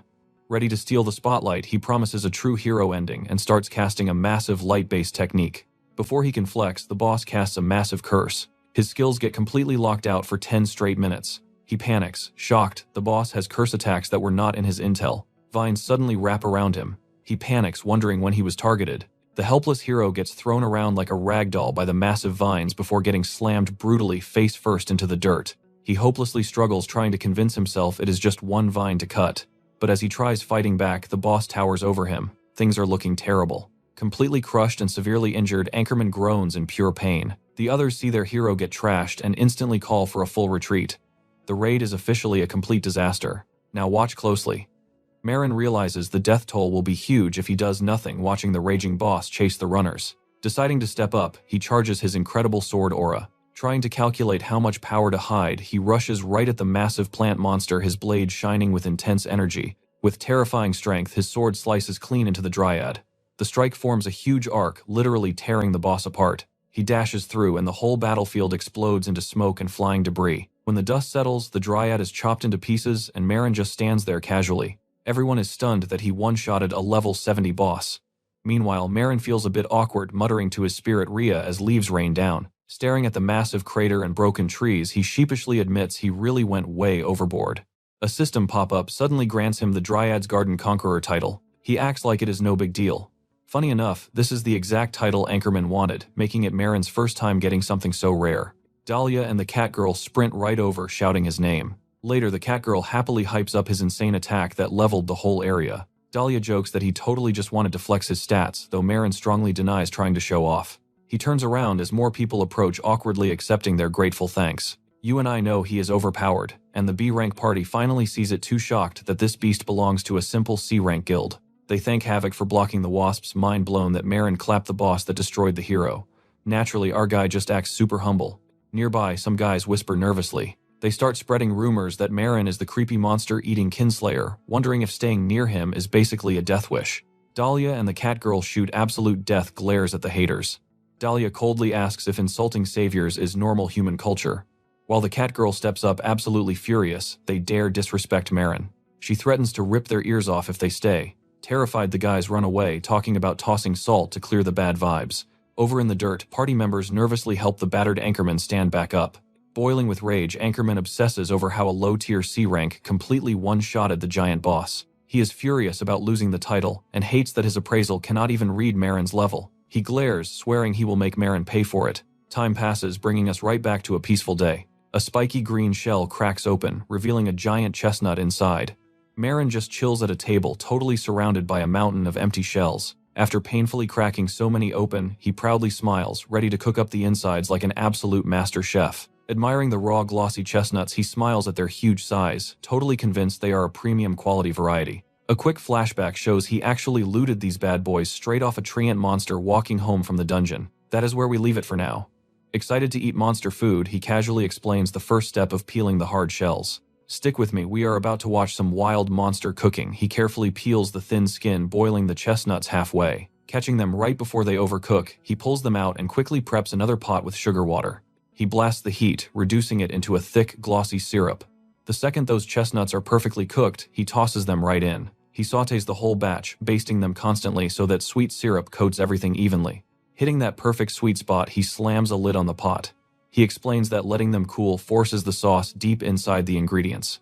You repeat this cooldown process a few times for maximum flavor. And boom, he proudly presents the final masterpiece, a gorgeous tray of Marin glace.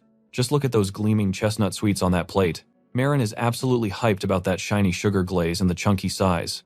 Wondering how monster fruit actually tastes, he opens wide and takes a massive bite of the dessert. The flavor hits him like a truck and he screams. In pure bliss, he realizes those endless syrup layers amplified the sweetness. Soft, chewy, and honestly just as emotional as eating high-tier chocolate. No way he can hoard something this legendary. He instantly decides he has to share it. Woken up by all the noise, Dahlia walks in holding a full plate of those sweets casually, noting that Marin is cooking up monsters again. Marin defends himself, claiming it is technically fruit, so anyone can eat it. Dahlia completely ignores his logic, sighing and asking where Emotar went. The Catgirl pops up, explaining that Emotar hates sweets anyway. Plus, her little brothers are passed out asleep, so no midnight snacks for them. So by default, Marin gets to share this epic dessert, mostly with Dahlia. Now, pay attention. The elf warrior gets pressured into eating this shiny monster fruit, hesitating completely. Annoyed but low-key touched by all the cooking effort, he caves in just this once. He takes a tiny, hesitant bite of the glazed fruit. Bam! His eyes practically bulge out as the flavor hits. His mind is completely blown. How could a monster drop be this incredibly soft and sweet? It pairs perfectly with the rich syrup, making absolutely zero logical sense. When asked if it tastes good, he instantly blushes aggressively, claiming he was only startled by the sugar. Still secretly savoring every single bite, he compliments that rich autumn flavor. He asks what it is, learning the name is Marin glace. Sitting across from the armored human, he grumbles about naming desserts after people. Then he gets asked a simple question, does he like sweets? Getting defensive, he explains, his master basically trained him to completely crush his appetite, forcing him to avoid even sweet strawberries back home. Thinking about his hardcore master, he proudly mentions she still leads the entire forest guard as their captain. Just as he names his master Rose, the armored man suddenly grabs his hand. Hearing that name and the mention of pink hair, Marin absolutely freezes in shock. Out of nowhere, the armored man perfectly describes the signature spear of Rose and her water powers. This completely freaks Dahlia out, demanding to know how on earth he knows that. The armored guy immediately asks to visit the home forest tomorrow morning. Cut to their arrival at the legendary Azura Great Forest on the central continent. The armored man steps deep into the woods. Standing fully geared among these massive trees, memories flood back. He vividly remembers taking a sketchy joint quest with an elf a long time ago. That specific elf actually fought with a spear instead of a bow, and happened to be his wizard buddy's absolute best friend back then. I know what you are thinking. Yes, looking back, he realizes this spear-wielding powerhouse was actually Dahlia's master all along. Walking forward, he thinks about grilling Dahlia to confirm the identity of Rose, sweating bullets over whether she even remembers him after all these years. Suddenly, he spots a familiar pink-haired elf, and she locks eyes with him. Gripping her spear, Rose immediately turns to face the intruder. She glares at this massive helmeted human, confirming he is the guy asking for a meeting. Sternly, Rose orders him to drop a name. The armored man almost introduces himself as Marin, but stops himself halfway. Instead, he drops his old name Charlotte, greeting her after a literal lifetime apart. A soft, nostalgic smile actually creeps onto her lips. She straight up bursts out laughing, swearing she has not heard the name Charlotte in centuries. Cheerfully, she asks how he has been doing. He lets out a huge sigh of relief that she remembers. But as he steps forward, something totally off about his movement triggers her instincts. Whoosh! Danger spikes instantly as Rose snaps her spear blade right against his throat, aggressively demanding to know his real identity. She fiercely accuses him of faking the identity of her old friend. Sweating, he admits that yeah, a human named Charlotte existed 100 years ago, so logically that guy should be totally dead by now. Still completely suspicious, Rose challenges him to prove it by dropping the exact nickname she used for him. Behind that heavy visor, he stays completely silent. Flashback time. A way younger Charlotte coldly rejects a party invitation, being politely called Mr. Charlotte by the squad. In the memory, the desperate party hypes up his insane shield skills, begging him to join. Charlotte refuses and leaves, but the wizard chases him. That is where we leave it. Trust me, you want to see what happens next. Stick with me here. This elf and wizard keep annoying our guy about meeting other races. The wizard reminds him he wanted to meet non-humans anyway, proudly presenting Charlotte to his best elf buddy Rose. Rose thinks humans outside the forest are total elf fanatics, staring in absolute disbelief at this weird introduction. They shake hands and swap names, but Rose decides Charlotte's full name is way too dramatic, so she just picks a shorter nickname. Back in the present, Rose suddenly remembers calling him Charlo. It totally clicks. She sizes up his build and voice against her old memories, even though he definitely does not look like an old human man. Charlotte points out he was only 15 back then. He proves it by dropping hard facts about the wizard Carl, his embarrassing taste in girls, and those crazy fan letters. Embarrassed, Charlotte cuts her off from exposing his past. Rose just stares, reassessing him. She realizes his quiet vibe and gentle voice match perfectly. She has no idea how, but Rose finally accepts that this guy is her old friend Charlotte. She tells him to follow her inside. There is something she needs to double-check. Inside, his helmeted face reflects perfectly in the cup of tea she serves. In her cabin, Rose apologizes for the mess, saying it is just a place to crash. Charlotte tells her it is totally fine. Outside, we see she lives completely alone in this forest entrance cabin, just to handle security easier. Charlotte notices Rose has not aged a bit in a century. She asks why he will not take off his helmet. Watch closely. He says he has his reasons, so Rose asks to see his bare hand.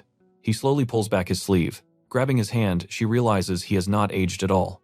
As an elf, she expects to outlive humans, but his time is totally frozen. Charlotte asks, super hopeful, if their wizard friend Carl is still alive without aging too. Rose drops the sad truth: Carl is dead. She is the only survivor from their old party. She points out that 100 years have passed. It is totally normal that her human friends are gone. She admits she always figured all of them, Charlotte included, were long dead.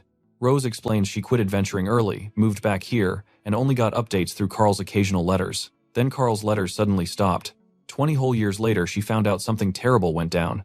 Charlotte narrates that Rose's party Romania vanished without a single trace. Mercenaries disappearing is normal, but this was massive news everywhere. A top-tier party vanishing without a trace became a huge topic, and honestly, Charlotte completely refused to believe it back then. Rose says over the years, she completely gave up hope of hearing from them again. She admits seeing him alive is more shocking than happy, bluntly demanding to know how he has not aged a day in 100 years. Charlotte prepares to drop the truth. He asks if she remembers their final quest and that crazy rare reward item he got from their last job together. He means the skill book Arachnophobia, which dropped after they took down the Spider Queen, Regina Arania. We see younger, armored Charlotte holding his sword right after that epic boss victory.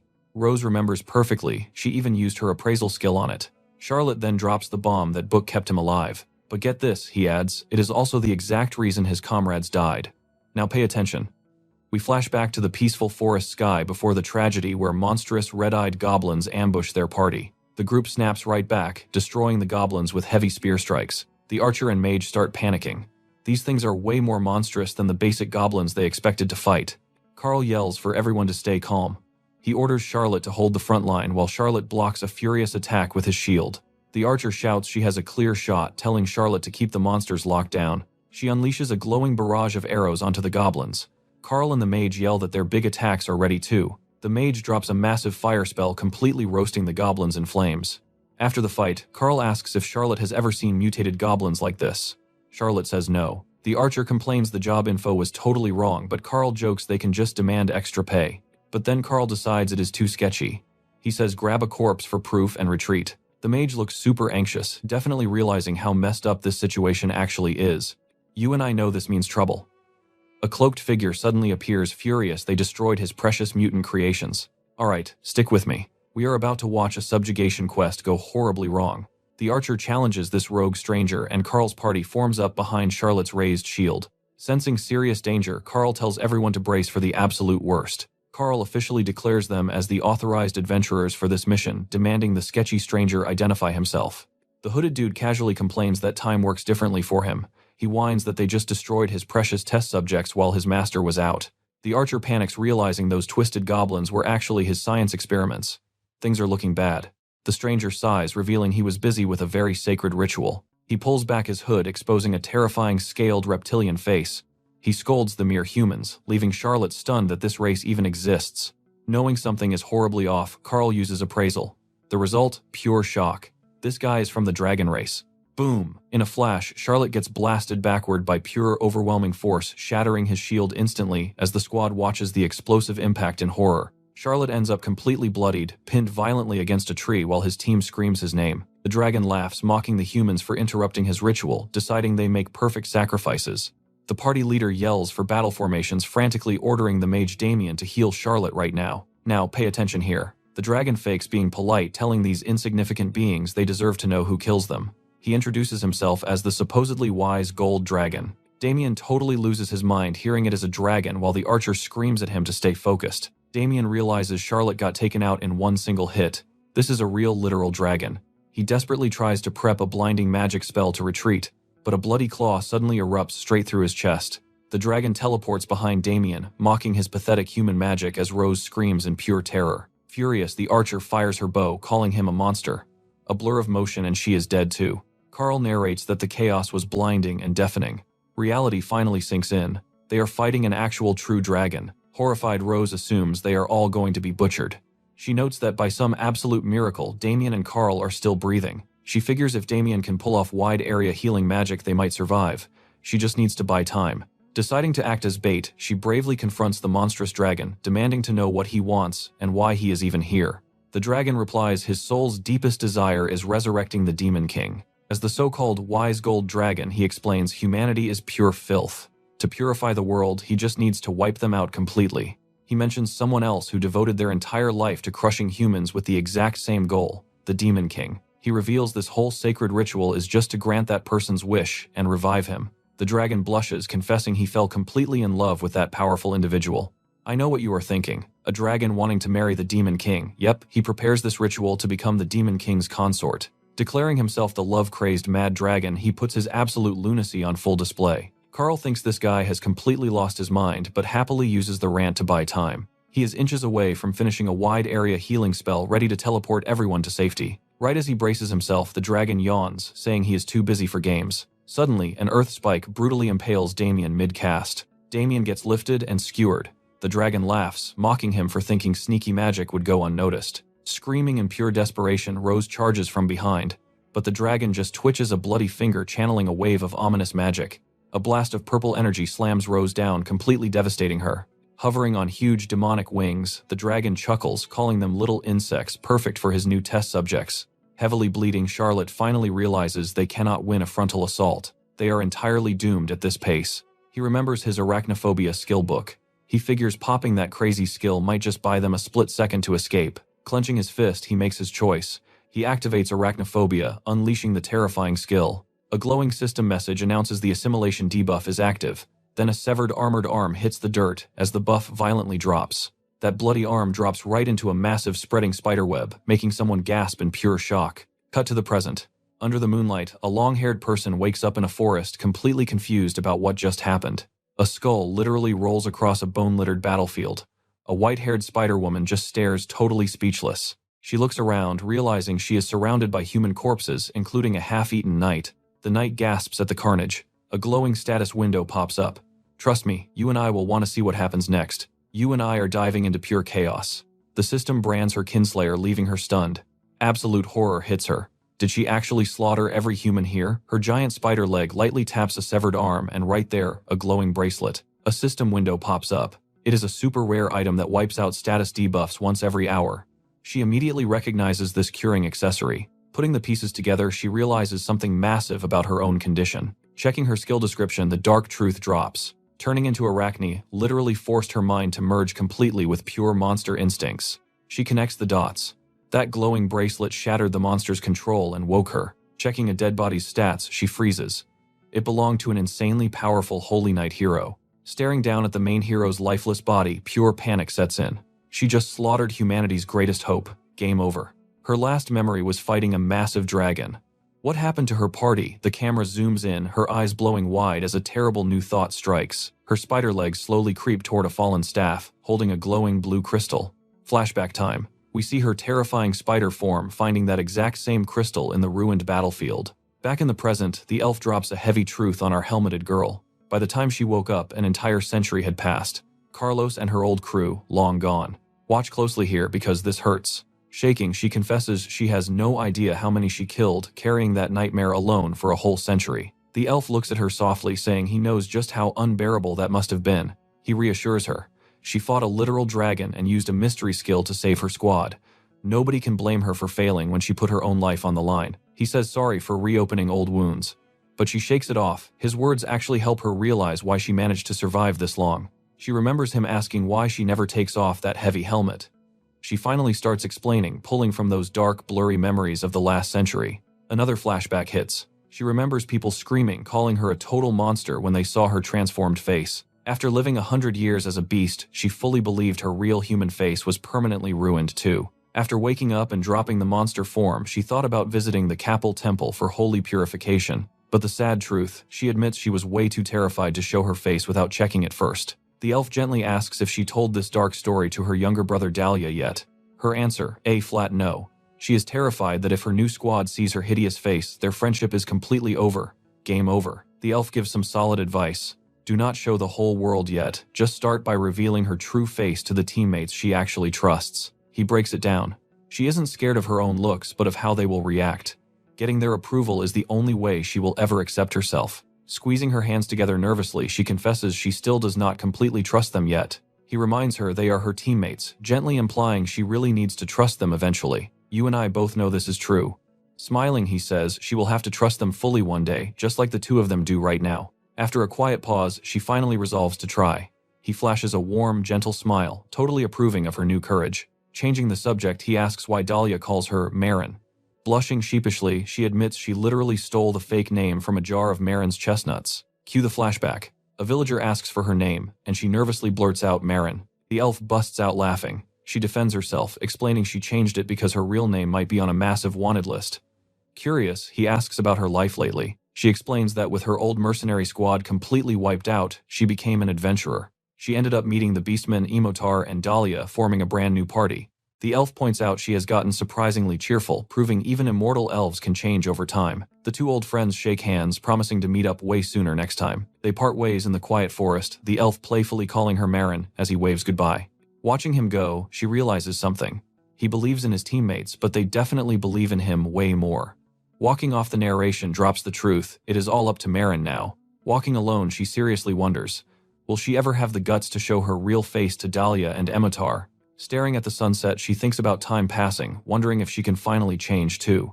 Night slowly covers the peaceful town. Cut to the inn. Emotar fiercely punches the table, loudly raging that the current hero is completely unbearably annoying. Marin and Dahlia walk in totally confused by all the screaming. Emotar starts venting that stupid hero literally stole every single good quest off the guild board this morning. It gets worse. He falsely accused her of breaking guild rules until she completely proved his smug face wrong.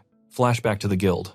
This incredibly arrogant hero smugly snatches up every single quest sheet right before she grabs one. She remembers him totally talking down to her about the rules, so she shoved the hard evidence right in his face. The guy just played it off like a tiny mistake, flashing this fake, sparkling smile. Emotar is absolutely furious, wanting to beat his petty human face in. And honestly, you and I would probably want to punch him too. Stick with me here. Instead of doing his actual job, this so-called hero keeps stalking them. He picks these insanely childish fights, barely dodging guild rules. Emotar thinks he is looking down on Marin. Honestly, Marin agrees, the guy acts like a total toddler. Dahlia points out they aren't his only victims. The guy is just an absolute weirdo. Hearing this, Marin feels totally unsettled by the idea of a literal hero bullying people. Suddenly, he spots Beastman kids sneaking away. Confused Emotar screams at Marin to catch them. The little thieves are running off, munching roasted chestnuts and shouting about how sweet and delicious they are compared to corn. Emotar chases them down while Marin just watches in the background.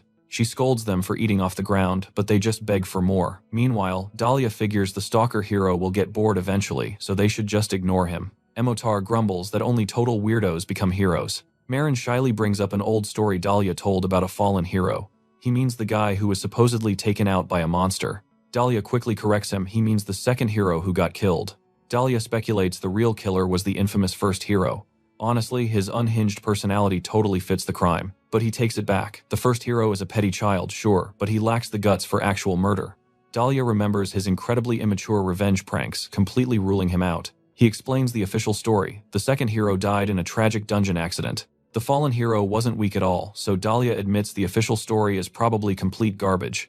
He hints at a dark rumor about the actual killer. Now pay close attention here. Rumor has it someone else was completely responsible. He drops a massive bombshell. The third hero actually murdered the second. A flashback reveals the second hero's lifeless body right on the palace floor. A cloaked figure with glowing eyes stands directly over the corpse.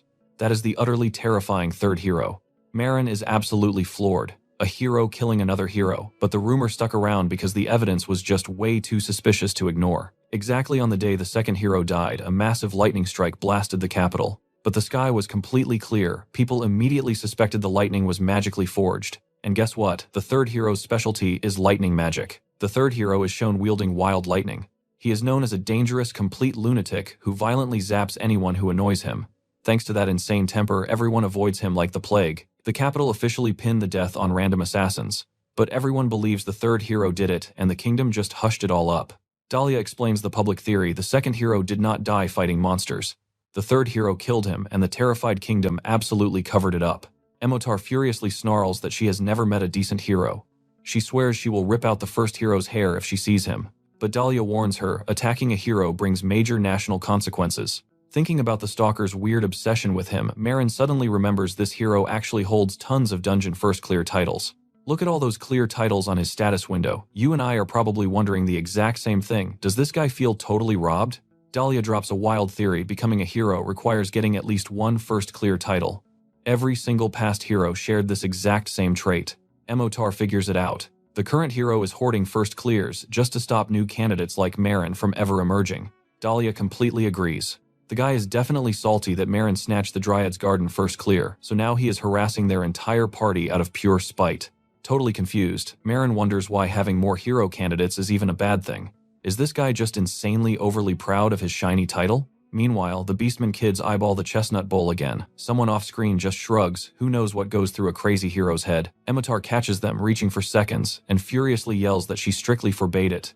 Marin falls completely silent. He suddenly remembers Rose's advice. Someday he will have to trust his comrades, just like he trusts her right now. Because honestly, no secret stays hidden forever. The day will definitely come when the heavy truth must finally be dragged into the light. Emotar plays boisterously with the happy kids.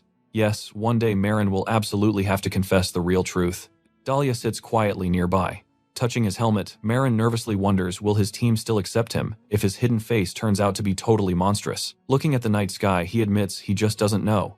Trust me, you will want to see them hit the Dimstone dungeon next. Boom. Inside, Emotar gets smacked hard by a thorny mutant slime. Its status window warns about some seriously nasty elastic spiked attacks. Dahlia desperately rushes in with his bow. He realizes way too late he completely misjudged this slime as a weak monster. Marin instantly enchants his sword with roaring flames to fight the beast. Wreathed in fire, he fearlessly charges straight into the chaos. Stick with me here because fighting this insanely weird slime might just mean the Demon King is back. Marin is sweating bullets. If the boss actually returns, they might face that exact same dragon. How would he even survive it this time? He looks at his current way, weaker squad. Comparing them to his old legendary party, he swears he will make a totally different choice. He violently shoves Dahlia aside, screaming at him to run. Marin takes the slime's brutal spikes directly. Blood goes flying everywhere. Dahlia screams orders at them. He tells Emitar to move unless she wants to get roasted. She charges up a massive fireball in her hand. She drops a gigantic explosion on that mutant slime. Right after she starts peeling gross slime off her shoulder while checking on everyone. Dahlia yells at her for zoning out about eating slimes. Marin says that is not the issue, suddenly freezing in total panic. He points out Dahlia's bleeding arm. But Dahlia just totally waves it off as nothing. Marin clenches his fist, hating himself for the injury. Why did Dahlia protect him? Emitar keeps healing, Dahlia looking super confused by Marin's sudden guilt. Now pay attention here. Marin argues an easy dungeon like this shouldn't have hurt him at all. He is the shield guy. He belongs in front. So why did the archer take the hit? Marin just awkwardly mutters about a bad feeling. Dahlia finally snaps back. He moved on pure instinct, because Marin is his true comrade. Emitar totally calls Dahlia out for acting tsundere. He angrily tells her to shut up and heal. Marin goes completely silent again. Soon their footsteps echo, leaving the dungeon. Emitar whispers that Marin is acting super weird since meeting Rose. He even apologized without making any excuses. Flashing back, Marin actually says sorry for Dahlia's injury and promises to stay totally focused. Walking through the forest, Emitar nervously asks Marin what happened, but she gets completely interrupted. Dahlia hears something approaching. He knows that creepy sound. Flashback to soldiers fighting a massive shadow. A knight gets slashed and screams in agony. The giant shadow wolf dominates the battlefield. Commanders scream to retreat, completely terrified by this absolutely massive monster. They panic about their carriage getting smashed without backup. The dark energy monster charges right in. A bleeding knight begs for his life. The beast lunges, but a massive strike hits it. The monster howls in agony as flames rip it apart. The soldiers are completely stunned. Dahlia taunts it, pulling aggro away from the troops. Emitar steps up, charging a golden punch. She slams her finishing blow straight down while Marin screams to end it. You saw that too, right? The beast violently explodes, and Emitar nearly gets swallowed whole. Marin steps up, slashing the dark aura away with one clean strike. The saved knight drops down, totally amazed by their crazy power. Marin awkwardly accepts the praise. A super relieved dwarf merchant thanks him. Marin just stares, realizing their client is a dwarf. The others run up, totally shocked that Marin actually helped a human. Wait, why help humans at all? A super arrogant knight yells at the dwarf for blocking the road. The poor dwarf just bows and apologizes. Dahlia and Emitar realize this dwarf is nobility. They immediately bow. He asks if they are the saviors. Marin is incredibly confused. He just blankly asks who this short guy actually is anyway. His team absolutely loses it, telling him to shut up. That casual little dwarf is a massive VIP. The armored gnome just totally brushes off the disrespect. She reveals herself as Allura Gnome, dwarf princess and master of gold. Night falls on the guild. Two guys realize that little kid was actually the dwarf princess. They better watch their mouths. A dwarf elder smugly says he knew she was not human. Just look at her build. The elf bluntly admits he would have just let the humans die. His friends remember his totally reckless hatred for humans. He asks where Emitar went. Turns out the party leader is stuck, reporting to the guild. They can picture her drowning in paperwork. The guild takes this princess escort mission seriously. The elf and armored guy admit it. The literal royal princess just looked like a normal kid. So what do you and I take from this? Don't judge a laughing kid, she might rule a kingdom. Stick with me here. Our knight is stunned that Lady Allura is a married mom. Meanwhile, the dwarf elder thanks the party for stopping disaster. He is super relieved. The city guard survived unharmed, knowing someone important would have completely panicked.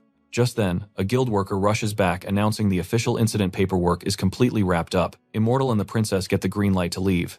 Lady Gnome begs the elf and knight for their names to always remember her saviors. They introduce themselves as Dahlia and Marlos, and she promises to never forget them. A guild staffer suddenly arrives to escort Lady Gnome to her carriage, getting her ready to leave. Waving goodbye, Lady Gnome playfully comments that small red things would totally suit the two of them. Dahlia asks about Immortal. Turns out the cat girl is stuck doing paperwork while the princess got VIP treatment. So yeah, our duo just has to wait around the guild. Hours pass, and night falls. Super bored, the guys start worrying that Immortal is taking way too long. Right on cue, Marin's stomach loudly growls for food. He unpacks supplies, making Dahlia suspicious about what weird meal he is cooking next. Marin reveals a vibrant bowl packed with greens and red berries. Shocked, Marin is actually eating plain vegetables. Dahlia is quickly offered a bowl too. He instantly refuses, completely paranoid that this salad is secretly made from dungeon monsters like Marin's usual terrifying dishes. But his empty stomach loudly betrays him. Embarrassed, he caves in and asks for a bite, figuring simple vegetables have to be perfectly safe. Smiling, Marin hands him a giant forkful of colorful veggies. You saw this coming, right? Dahlia tastes it, assuming Marin couldn't ruin a salad. Suddenly his eyes pop wide. The flavor is actually mind-blowing. Dahlia completely loses it, hyping up the fresh, zesty crunch and that perfect oil-based dressing. He calls it the greatest salad since leaving the elf forest. Happily munching away, he casually asks what the weirdly soft ingredient is. Marin calmly admits the soft pieces are slime. Horrified, Dahlia trembles, repeating in disbelief that he actually ate a slime. Marin casually shrugs, explaining he just lacked konjac ingredients. He experimented putting slime in desserts before settling on a safe salad. He promises the veggies are mostly normal, heavily implying a few cursed additions. Marin casually admits he dried and ground up a spicy dungeon monster called Pingu Pinu just for the seasoning. Dahlia absolutely screams, realizing this insane monster seasoning could make the food lethally spicy or have super weird side effects. Completely losing his mind, he grabs Marin by the collar, screaming about being tricked into eating monsters again. Marin argues Dahlia literally just praised the taste. Dahlia furiously yells back he had zero clue it contained actual monsters. Dahlia debates if slimes count as animals, swearing his issue isn't vegetarianism but eating literal freaking monsters. An exhausted immortal finally returns, joking they have too much nighttime energy. They quickly ask how her guild meeting went. She groans about the massive mountain of paperwork she survived, making the guys realize they truly owe her big time. Smirking, Immortal proudly announces she just got promoted to a B-rank adventurer. Now pay attention, flashback to the guild office. They face a massively muscular manager and Immortal confidently starts speaking. The Absolute Unit introduces himself as Vice Guild Master Helion Hexalim, recognizing them as the chaotic squad that saved the dwarf princess. Looking right at her, he confirms the cat girl is indeed immortal. Helion hands over a shiny B-rank certification, telling her to keep it safe and fully expecting more epic, noteworthy achievements. Hyped Immortal celebrates hitting B rank and instantly sets her sights on reaching A rank next. Dahlia warns her not to get cocky, but she jokes she might hit a rank way before him. Helion totally ruins the mood, asking if they even know how party ranks work. Yeah, party time is officially over. He drops the cold truth: a party's rank equals its weakest link. Since the boys are still C rank, the whole party stays C rank despite her promotion. Immortal declares they must quickly power level everyone to B rank, so the squad can aim for A rank together. Suddenly Marin shifts the tone. He asks Helion a burning question about the devastating dragon attack on a drama 80 years ago, mentioning the gold dragon. Helion just listens in dead silence, thoughtfully exhaling a cloud of smoke. Helion explains the tragedy happened before his birth. Still, he recalls constantly hearing just how insanely catastrophic the dragon attack actually was. Flashbacks show the burning city and suffering people, perfectly capturing the pure horror. They listen intensely to the grim history. Helion says a senior staffer named Daisy, the longest working guild employee, knows more. Daisy offers to lead them to the records room, and Marin thanks her. So where does that leave us? Once they leave, Helion reads a report, quietly murmuring Marin's name. Alright, stick with me here. Helion is totally baffled. How did someone this overpowered just spawn out of nowhere? Knowing Marin wants the gold dragon too, Helion decides to watch him closely.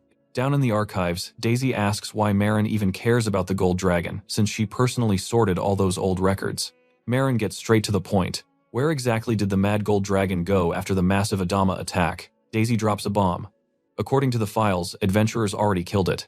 We see this insane flashback of the dragon engulfed in flames as she describes its death. Marin just freezes, completely stunned that his target is supposedly already dead. He instantly rejects this. History says that Mad Dragon died a long time ago. Flashes of the orphans and fallen comrades hit him hard. He has been chasing revenge for years. If it is dead, what was his whole life, even for? Sitting alone in the dark, Marin questions everything. If that dragon is really gone, his entire quest means absolutely nothing. But then Daisy adds a twist: the official record is probably wrong. She explains the subjugation tag was basically just a guess based on the chaos at the time. She describes an epic clash where absolute oceans of fire magic rained down on the beast. Adventurers scrambled to shield themselves from the raging inferno. Now watch closely, this is where the whole story flips. When the smoke finally cleared, the dragon's massive body had completely vanished from the crater. Daisy explains that with zero corpse and no more sightings, the Lazy Guild just stamped the monster as subjugated and moved on. Marin's brain starts working. Human magic cannot reduce a full dragon to ash. Something else happened here. His eyes light up. That mad dragon absolutely has to be alive somewhere. Marin immediately asks where to find real answers. Daisy suggests checking out the Underground Thieves Guild for intel. Adama does not have one, but she points him to a massive syndicate called Forgotten out in the western wasteland. That name instantly grabs Marin's full attention. Daisy explains their only branch sits out in the brutal Roto wasteland. It acts as a safe haven for hardcore adventurers surviving the desert. But she warns him the monsters out west are built different. You need to be at least B rank just to step foot in that region. Marin sincerely thanks her for the intel. Seeing he has what he needs, Daisy politely excuses herself from the archives. Marin realizes his goal. He has to reach this insanely dangerous western zone where the guild totally controls all access. Going west is the only real chance he has left to track down the mad dragon. He clenches his fist, resolve completely locked in. To get out to that western desert, he needs to hit B rank immediately. Cut to a few days later at the Hexam Guild Hall. The party is absolutely grinding non-stop requests. Other adventurers just stare as they drag themselves back inside. All three of them look completely dead, lugging massive, overflowing bags of monster loot. Onlookers start whispering that this is already their third run today. Okay, I know what you are thinking, absolute madness. They finished 10 quests this week, crashing the local market with orc parts, while the receptionist just stares completely bewildered. Immortal slams down their mountain of loot. The poor clerk nervously starts verifying all the items. Leaving the counter, Dahlia complains that Marin's gross monster diet is way more stressful than the actual quests. Immortal totally agrees. Flashback to a recent dungeon where Marin tried eating 15 different live slimes. He ended up getting hit with literally every status debuff imaginable. Back in reality, Marin is unbothered, wondering out loud if slime tastes better in a salad. Dahlia loses her mind, yelling that he is still dreaming up new monster recipes. Dahlia screams at Immortal to learn a cleanse skill just for Marin's stupid diet. Immortal groans, admitting she probably has to at this point. The receptionist finishes checking the loot and praises their insane work ethic.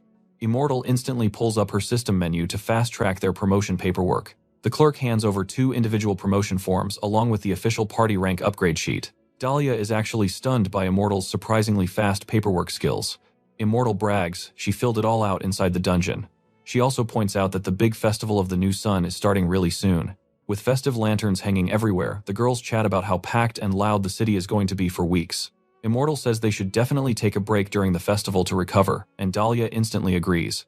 Marin stays quiet, amazed that this festival of the new sun is actually still a thing after centuries. Pure nostalgia hits him. He remembers walking through these exact same festival streets with his old crew. The clerk calls the exhausted party back over. Verification is officially complete, making Immortal bounce with excitement. He proudly announces Dahlia and Marin both hit the goals and can advance to B rank. He happily adds, there is just one tiny final test left. Suddenly, a huge armored knight swaggers and claiming he just happened to overhear the good news. And that is where we leave it. Trust me, you are going to want to see why this annoying radiant hero just crashed their party again. Alright, grab a seat. You and I are about to watch this, a rank hero fake out some praise. Marin totally ignores him. Smart move against a guy like that. But the hero pushes harder, demanding our new B-rank adventurer finally take off that helmet. He claims he is just super curious about this insanely strong newbie who spawned out of thin air. He hypes up the mystery, pointing out nobody knows Marin's real face. And since B-rank adventurers are the main muscle of the guild, keeping your identity a secret completely destroys team trust. Dahlia and Immortal fire back. Why is he so obsessed with Marin's looks anyway? The jerk plays dumb, mocking their defensiveness, while Immortal straight up orders him to back off. Dahlia turns to Marin. He is dead silent, completely frozen. The crowd starts whispering. It hits Dahlia and Immortal. Literally nobody has seen Marin under that armor, and the paranoia is spreading fast. Sweating bullets, the receptionist chimes in. By guild law, the hero is actually right. He stammers out the rule. From B rank up, every regular member needs clear visual ID on record. No exceptions. Dahlia begs for a pass, putting his own name on the line for Marin. But the clerk won't budge. The clerk offers a middle ground, just show his face privately to the staff. Now pay close attention here.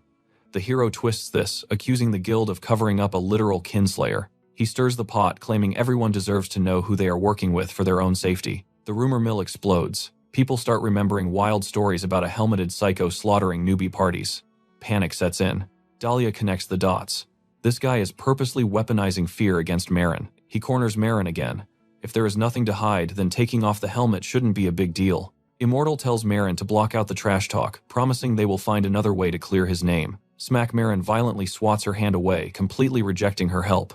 He stumbles back, absolutely losing it, while his party screams his name in pure shock. Heavy tears hit the floorboards as he completely falls apart. Total panic mode. Marin grabs his helmet, screaming out in sheer denial. Immortal and Dahlia sprint over terrified, begging to know what is going wrong inside his head. The hero just smirks. That mental breakdown just makes him look crazy guilty. He drops the hammer. If Marin won't unmask, he is demanding a full official guild investigation right now. Voices in the crowd demand answers about that kinslayer title. Everyone is suddenly terrified they are standing next to a wanted murderer. I know what you're thinking, fight back, but instead, Marin bolts for the doors. Immortal loses her mind. She curses out the human hero, screaming that she will rip his actual head off. The jerk laughs, calling her way more savage than any human. Immortal snaps and lunges for the kill, but Dahlia grabs her back, ordering the hero to shut his mouth. Dahlia warns her. Too many eyes here. Assaulting an A-rank hero would doom their entire party forever. He grounds her.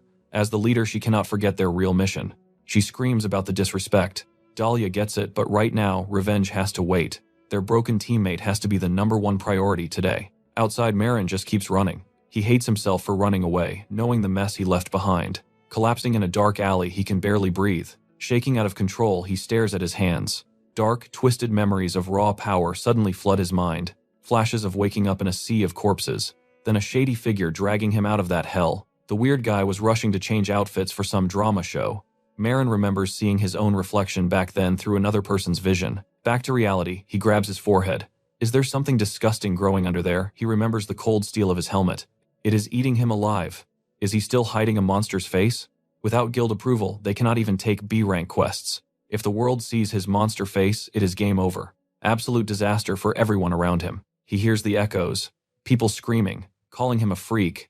Flashbacks of being hunted down as a shapeshifter facing arrest. Dahlia and Immortal's absolute shock from that day haunts him. If history repeats itself, he has to quit.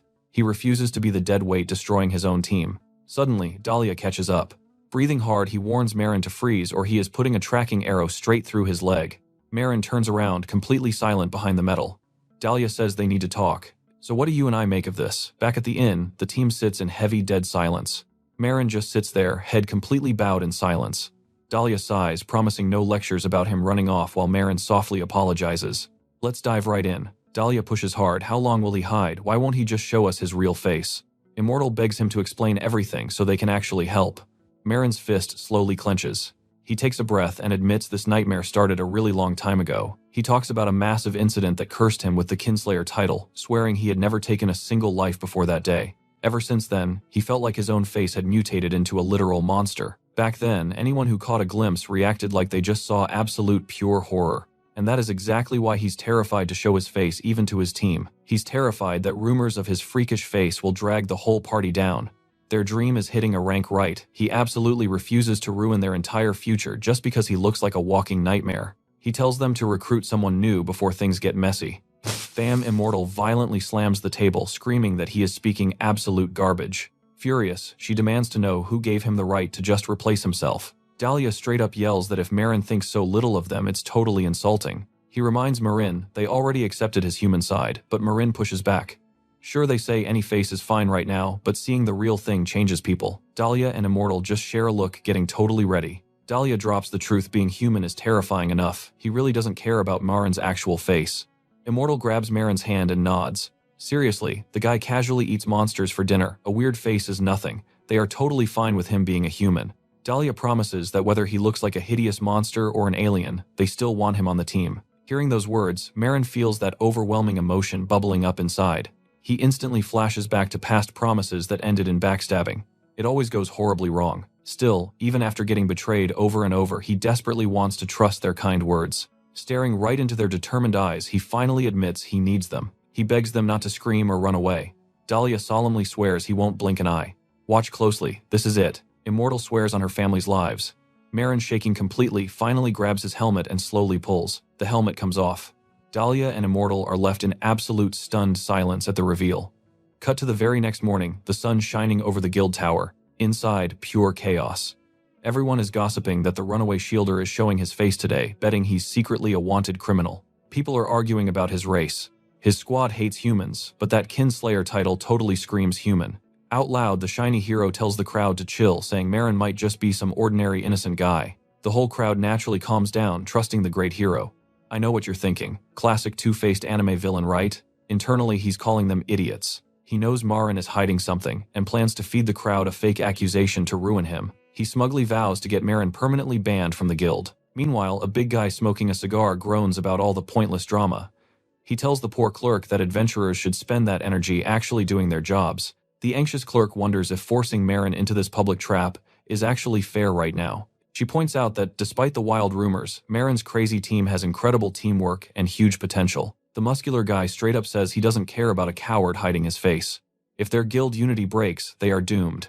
He casually asks why clients always pick adventurers over regular mercenaries. He makes it simple, the magic word is trust. Mercenaries constantly flip into criminals for cheap gold, basically acting as disposable meat shields in war.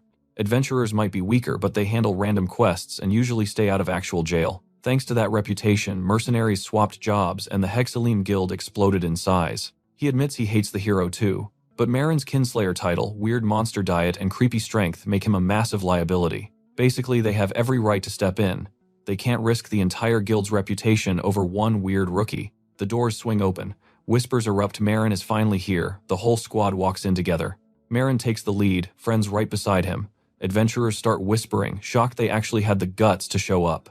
Sweating bullets, the Beastman receptionist asks if Marin is seriously okay doing this in front of everybody. Marin just slowly lowers his head. So what do you and I make of this? Dahlia puts a hand on his shoulder, telling him to trust them. Everything is going to be fine. Stick with me here, Marin agrees quietly, his hands actually shaking as he removes his helmet. Long white hair spills out the second the helm comes off. The metal hits the floor and a drink shatters loudly, completely grabbing the attention of every single person in the room. People literally scream in shock at the sudden reveal. Even the cigar guy gasps hard. The hero tries to act grand, pretending they mean his face is terrible, and playfully scolds the crowd for overreacting. But when he finally spots Marin's uncovered face, his eyes go wide in pure disbelief. Marin's lips are totally visible as the hood drops. The big reveal is here. He is a ridiculously gorgeous young guy just clutching that old helmet. The whole crowd is stunned, silent, wondering if a face that perfect was really hiding in dirty armor, or if he's even human. Others stare in awe, completely amazed, wondering where this guy came from. One guy even squints at him, honestly questioning if he is really a dude because he is way prettier than the local girls. Immortel just smugly tells everyone to chill out, asking if they already forgot last night's talk. You're going to love this flashback to last night at the inn. Marin apologizes to the girls, totally assuming his hideous face left them speechless. Immortel and Dahlia are completely floored for a way different reason. As he apologizes for looking so hideous, Immortel instantly snatches his old helmet right out of his hands. She punts it across the room, smashing it to pieces. Calling his nickname in pure shock, she watches the metal clatter away into nothing. Turning her back, she warns him bluntly. If he ever hides that face and lies to people again, she will literally blow his head clean off. Marin, still super insecure, seriously asks if he is really that ugly. This triggers her completely. She screams that he is a total scammer, yelling that calling a face like his ugly is an unforgivable sin. Trying to cool her down, the much calmer Dahlia gently asks how Marin could ever think he looked like a monster with a face like that. Marin starts explaining everything. He admits that terrible memories of his old accident kept messing with his head until he literally forgot his own real face. Even when he tried to check a mirror, he physically could not bear to look. Pure fear and self-loathing always blocked him from seeing his reflection. He was also terrified that getting recognized meant getting dragged back to the royal castle. The flashback ends, showing Immortel pushing gawkers away, shouting at them to stop staring at her friend. Some humans grumble that the messy group clearly hates them, but they hate getting scolded just for looking. When the crowd asks the hero for his take, he has already vanished. Outside, the city streets stretch toward the distant royal district. Tucked in a dark alley, the hero punches a wall in pure rage. Absolutely seething, he curses Marin for making a total fool out of him. A random local yells at the hero for being noisy. The thug notices his fancy clothes and decides to rob him on the spot. The hero instantly slaughters the mugger with one blood-soaked strike. Can you believe this guy? Over the corpse, he wonders why Marin ever hid his face while accused as a kinslayer. He figures Marin's whole situation had to be a trap aimed straight at him from day one. He remembers how Marin stole the first dungeon clear title, and now he is clearly threatening his legendary standing as a hero too. A hooded subordinate quietly drops in. The hero snarls that Marin is just a trash-tier adventurer, and the minion asks if their business is done. The hero agrees, ordering a trip back to the capital right after telling his lackey to clean up the bloody mess. The subordinate nods, joking that the dead guy's only crime was pulling a blade on a hero. Walking away, the hero thinks he has Marin's plot figured out, convinced he wants to steal his glorious fame. He swears to teach Marin exactly what happens when you oppose a real hero, promising to make him regret everything. Later on, during a massive plaza festival, Immortel watches the lively musicians and dancers. She curiously asks Marin what the humans are doing, and he explains it is just folk dancing. Dahlia grumbles about copying humans, but Immortel excitedly insists that dancing looks super fun and they must try it. She tells Marin he is the only one who knows the steps, begging him to teach them. He claims he cannot dance well, but she happily fires back that it honestly does not matter at all. She explains that a festival is meant for everyone to enjoy together, smiling and saying that is exactly how her hometown did it. Marin hesitates, clearly moved in silence. Ignoring his protests, she grabs Dahlia and Marin by the hands, dragging them toward the dancing crowd. She yanks the bag right off his head, demanding he dance properly without hiding himself. A bunch of nearby kids spot Marin's face and stare in pure, delighted shock. They hype him up, calling him handsome, begging him to dance, and gushing over how pretty he is. As Marin dances hand in hand with everyone, he realizes the massive century-long emptiness in his dark life is finally slowly being filled. Glancing up at the bright moon and falling petals, Marin happily wonders what kind of delicious food they will get to eat tomorrow. Nearby women gossip, totally admiring how unbelievably handsome the guy dancing over there is. They laugh at his bad dancing while he says he warned them. "Trust me, you and I are gonna love this wholesome squad. Let's jump straight back into the chaos." Dahlia finally tracks down Daisy, the beast man exhausted from searching absolutely everywhere. Daisy shrugs. She has no clue what this sudden visitor wants, especially since their chaotic party is strictly on vacation right now. She then compliments Ren. Normal street clothes actually suit him way better than bulky armor. Panicking, Ren frantically shoves a paper bag over his head. His teammate just sighs, asking why he is hiding when literally everyone already saw his face. Daisy casually slides over a super fancy document. She mentions it is not urgent, but the beast man is totally confused about what this is. Boom. It is actually a highly exclusive special nominated request addressed directly to their messy party, leaving everyone completely speechless. Meanwhile, inside, a massive, distant hall packed with creeping statues, thick, ominous smoke rolls silently. Flickering candles illuminate a crazy, lavish banquet table. Down below, someone is gently washing another person's feet in a fancy basin, floating with rose petals. A refined, dark-haired woman smirks in pure satisfaction, whispering about how absolutely wonderful this feels. She snaps her fingers. Pay the informant their promised gold, then immediately prep a royal carriage and her absolute best dress. Stepping forward in her elegant gown, she confidently declares she is going to handle this personally. Now, watch this. Back at the festival, Ren steals his nerves, deciding they absolutely must travel to this requested location. Welcome to the Festival of the New Sun. It is a huge traditional Adrama celebration thrown right as the continent officially transitions into summer. The whole town square overflows with wild music and dancing, matching the blazing heat perfectly. Plus, there is endless rich food and crazy unique alcohol from this busy trade city. From high above, the bustling plaza looks insane. The hyped crowd toasts together, loudly clashing mugs as sticky foam spills everywhere. Dahlia gleefully shouts that since they worked so insanely hard, they should just eat and drink until their stomachs literally explode. Hexam glances over. Ren looks completely dead inside, so he asks why his face is totally drained. Daisy laughs, explaining that Dahlia basically held Ren hostage, making him play dress-up mannequin for 3 straight hours in a boutique. Hexam teases Dahlia, saying she looked like a possessed shopping demon, which honestly terrified poor Daisy. Buried alive in shopping bags, Ren just mutters that he really does not need this much. Hexam immediately scolds him. No more wearing trashy rags, he needs clothes that match his insanely good looks. Daisy strongly agrees, telling Ren to level up his fashion. Ren just internally wonders why everyone is suddenly treating him like the bad guy. Walking bareheaded through the brightly lit plaza, he suddenly realizes something. It has been forever since he stepped outside without his heavy helmet. Nearby women start gushing loudly about how insanely handsome some guy is. Realizing it is him, Ren visibly flinches in pure embarrassment. Daisy smiles, noting that since this festival is a massive deal, Ren really should let Dahlia teach him some basic fashion survival skills. I know what you are thinking, classic comedy timing. Overwhelmed, Ren slaps that stupid paper bag back on, making his friends furiously yell. Hexam and Daisy angrily scream at him to rip that bag off. It completely ruins the drinking vibe. He timidly mumbles about people staring at him. Daisy just sighs.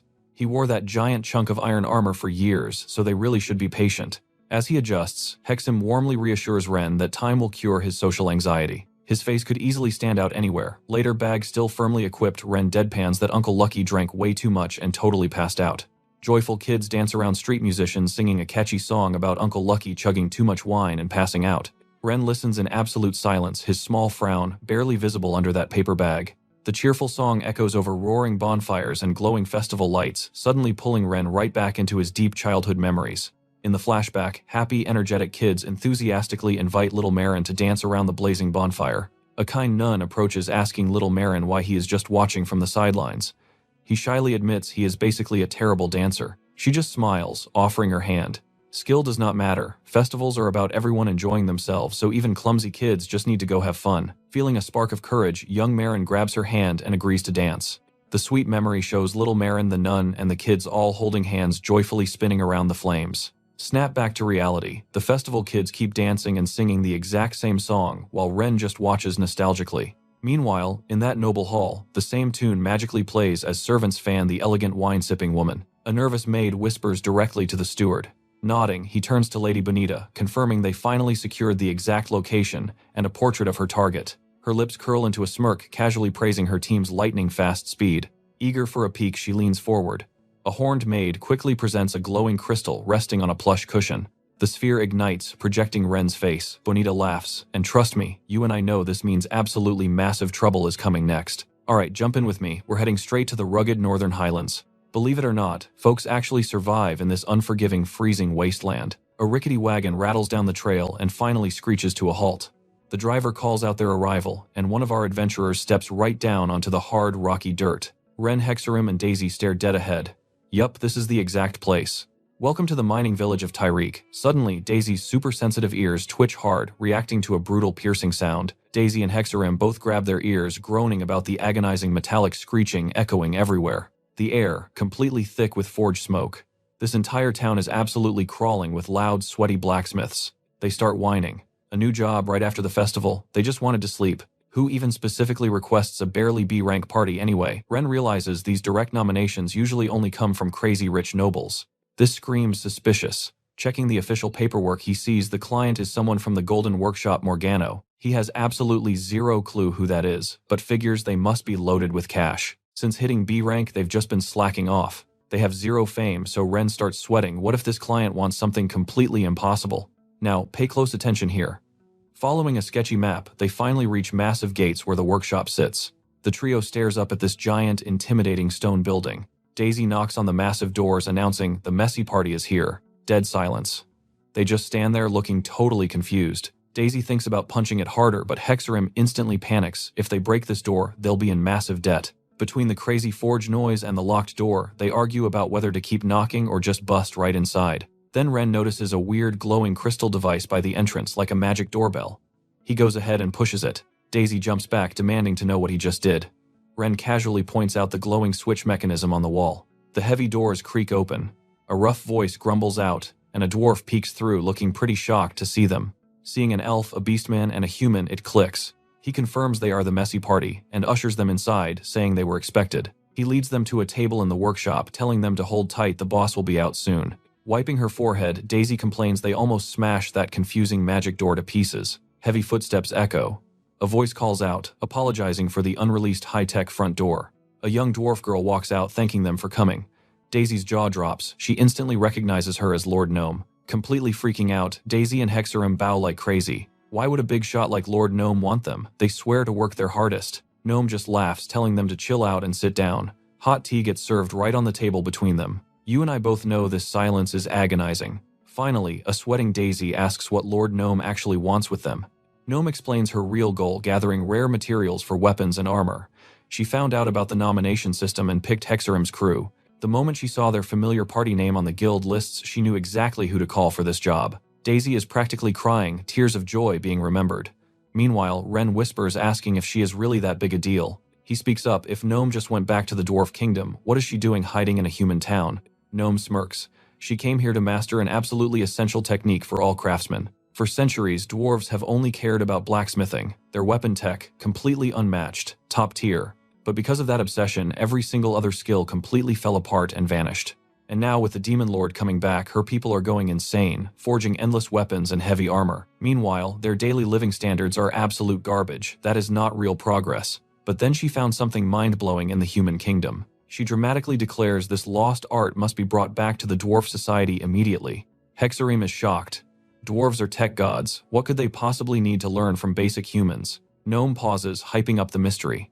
This legendary technique is none other than cooking. Yes, cooking. She was completely blown away by human food, the crazy kitchen tools, and the insane flavor methods. She passionately praises human culinary skills, crying about how dwarf food culture was totally crushed by blacksmithing. Their food is basically non-existent.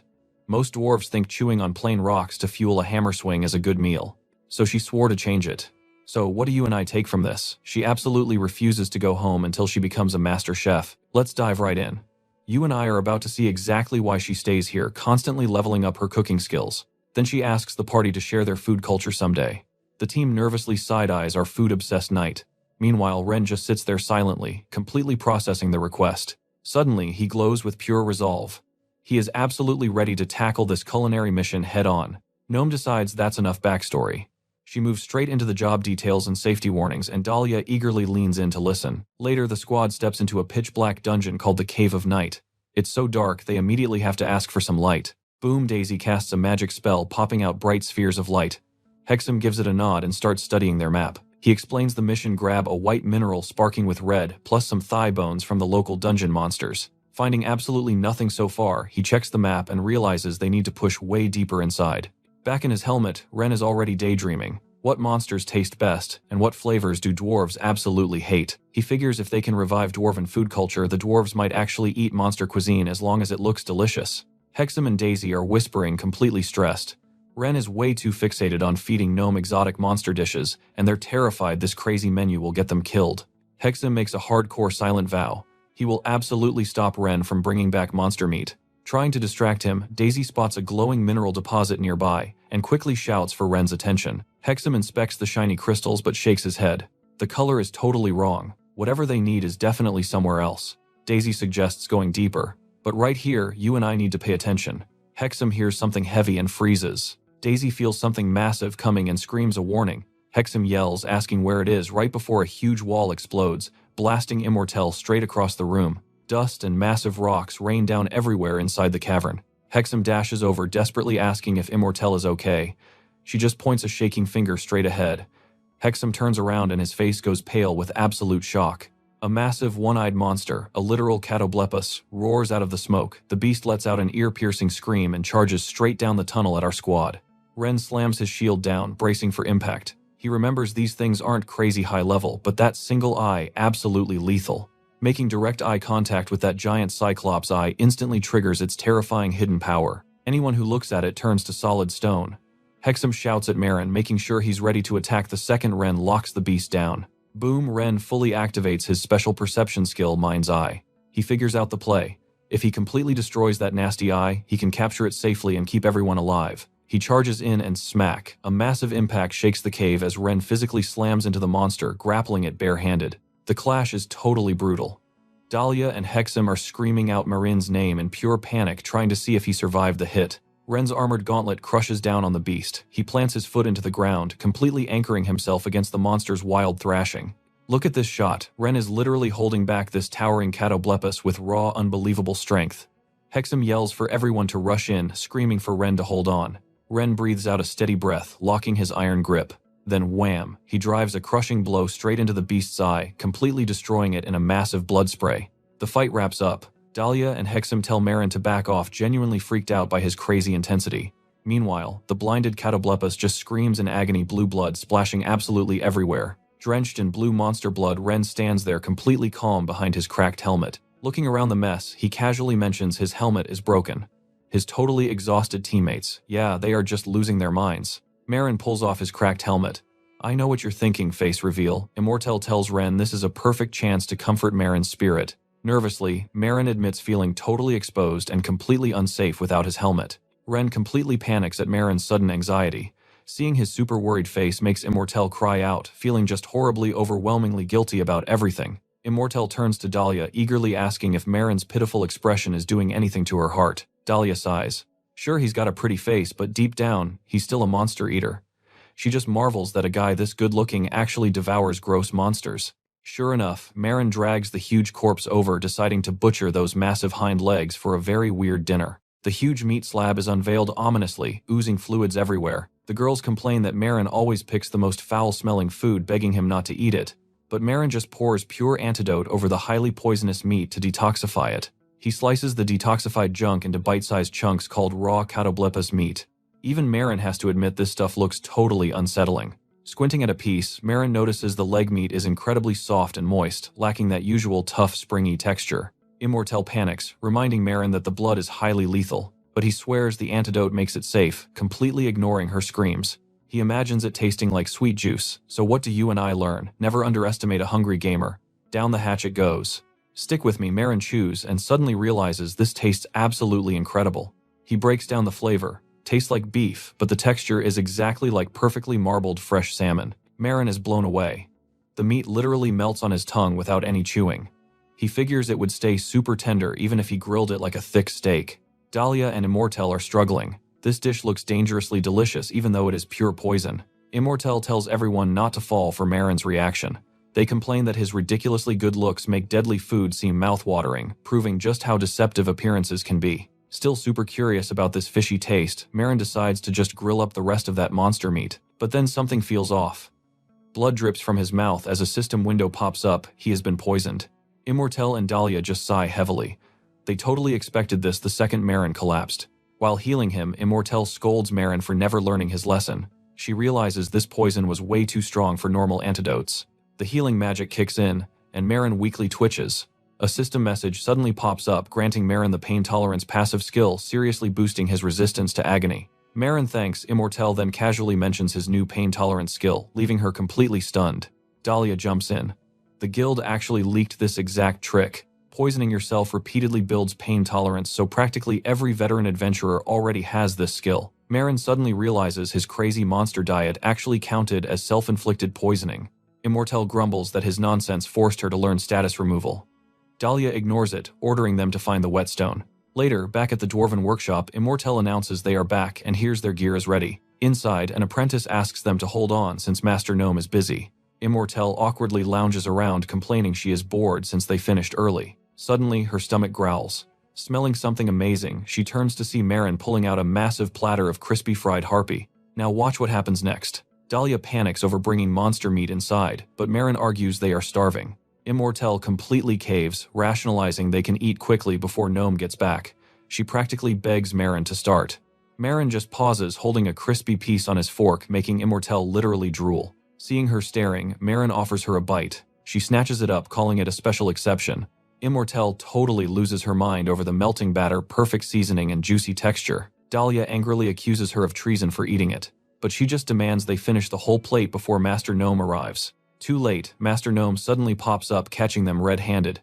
Immortel screams as Gnome demands to know what they are eating. They clumsily play dumb. When Gnome asks if they cooked it themselves, they wave their hands frantically, completely denying everything. You and I knew this would happen, right? Intrigued, Gnome asks to try this highly suspicious dish. Marin smiles, super excited to show off human food culture to a dwarf. Dahlia and Immortel frantically beg Gnome not to eat garbage. Gnome coldly shuts them down, calling them insolent. Releasing a terrifying aura, she completely silences the children of the Sun and World Tree, demanding absolute obedience. Terrified, Dahlia and Immortel bow, swearing they never meant to defy her. Gnome calmly grabs a piece of fried harpy and takes a bite. Instantly, her eyes go wide. Gnome starts hyping it up, perfectly crispy on the outside, incredibly juicy, sweet, and perfectly salted inside. She literally says it beats a high-class banquet. Marin is absolutely shocked that a royal dwarf used to luxury loves his monster cooking this much. Meanwhile, Gnome's disciples sweat nervously, imagining the most disturbing meat options.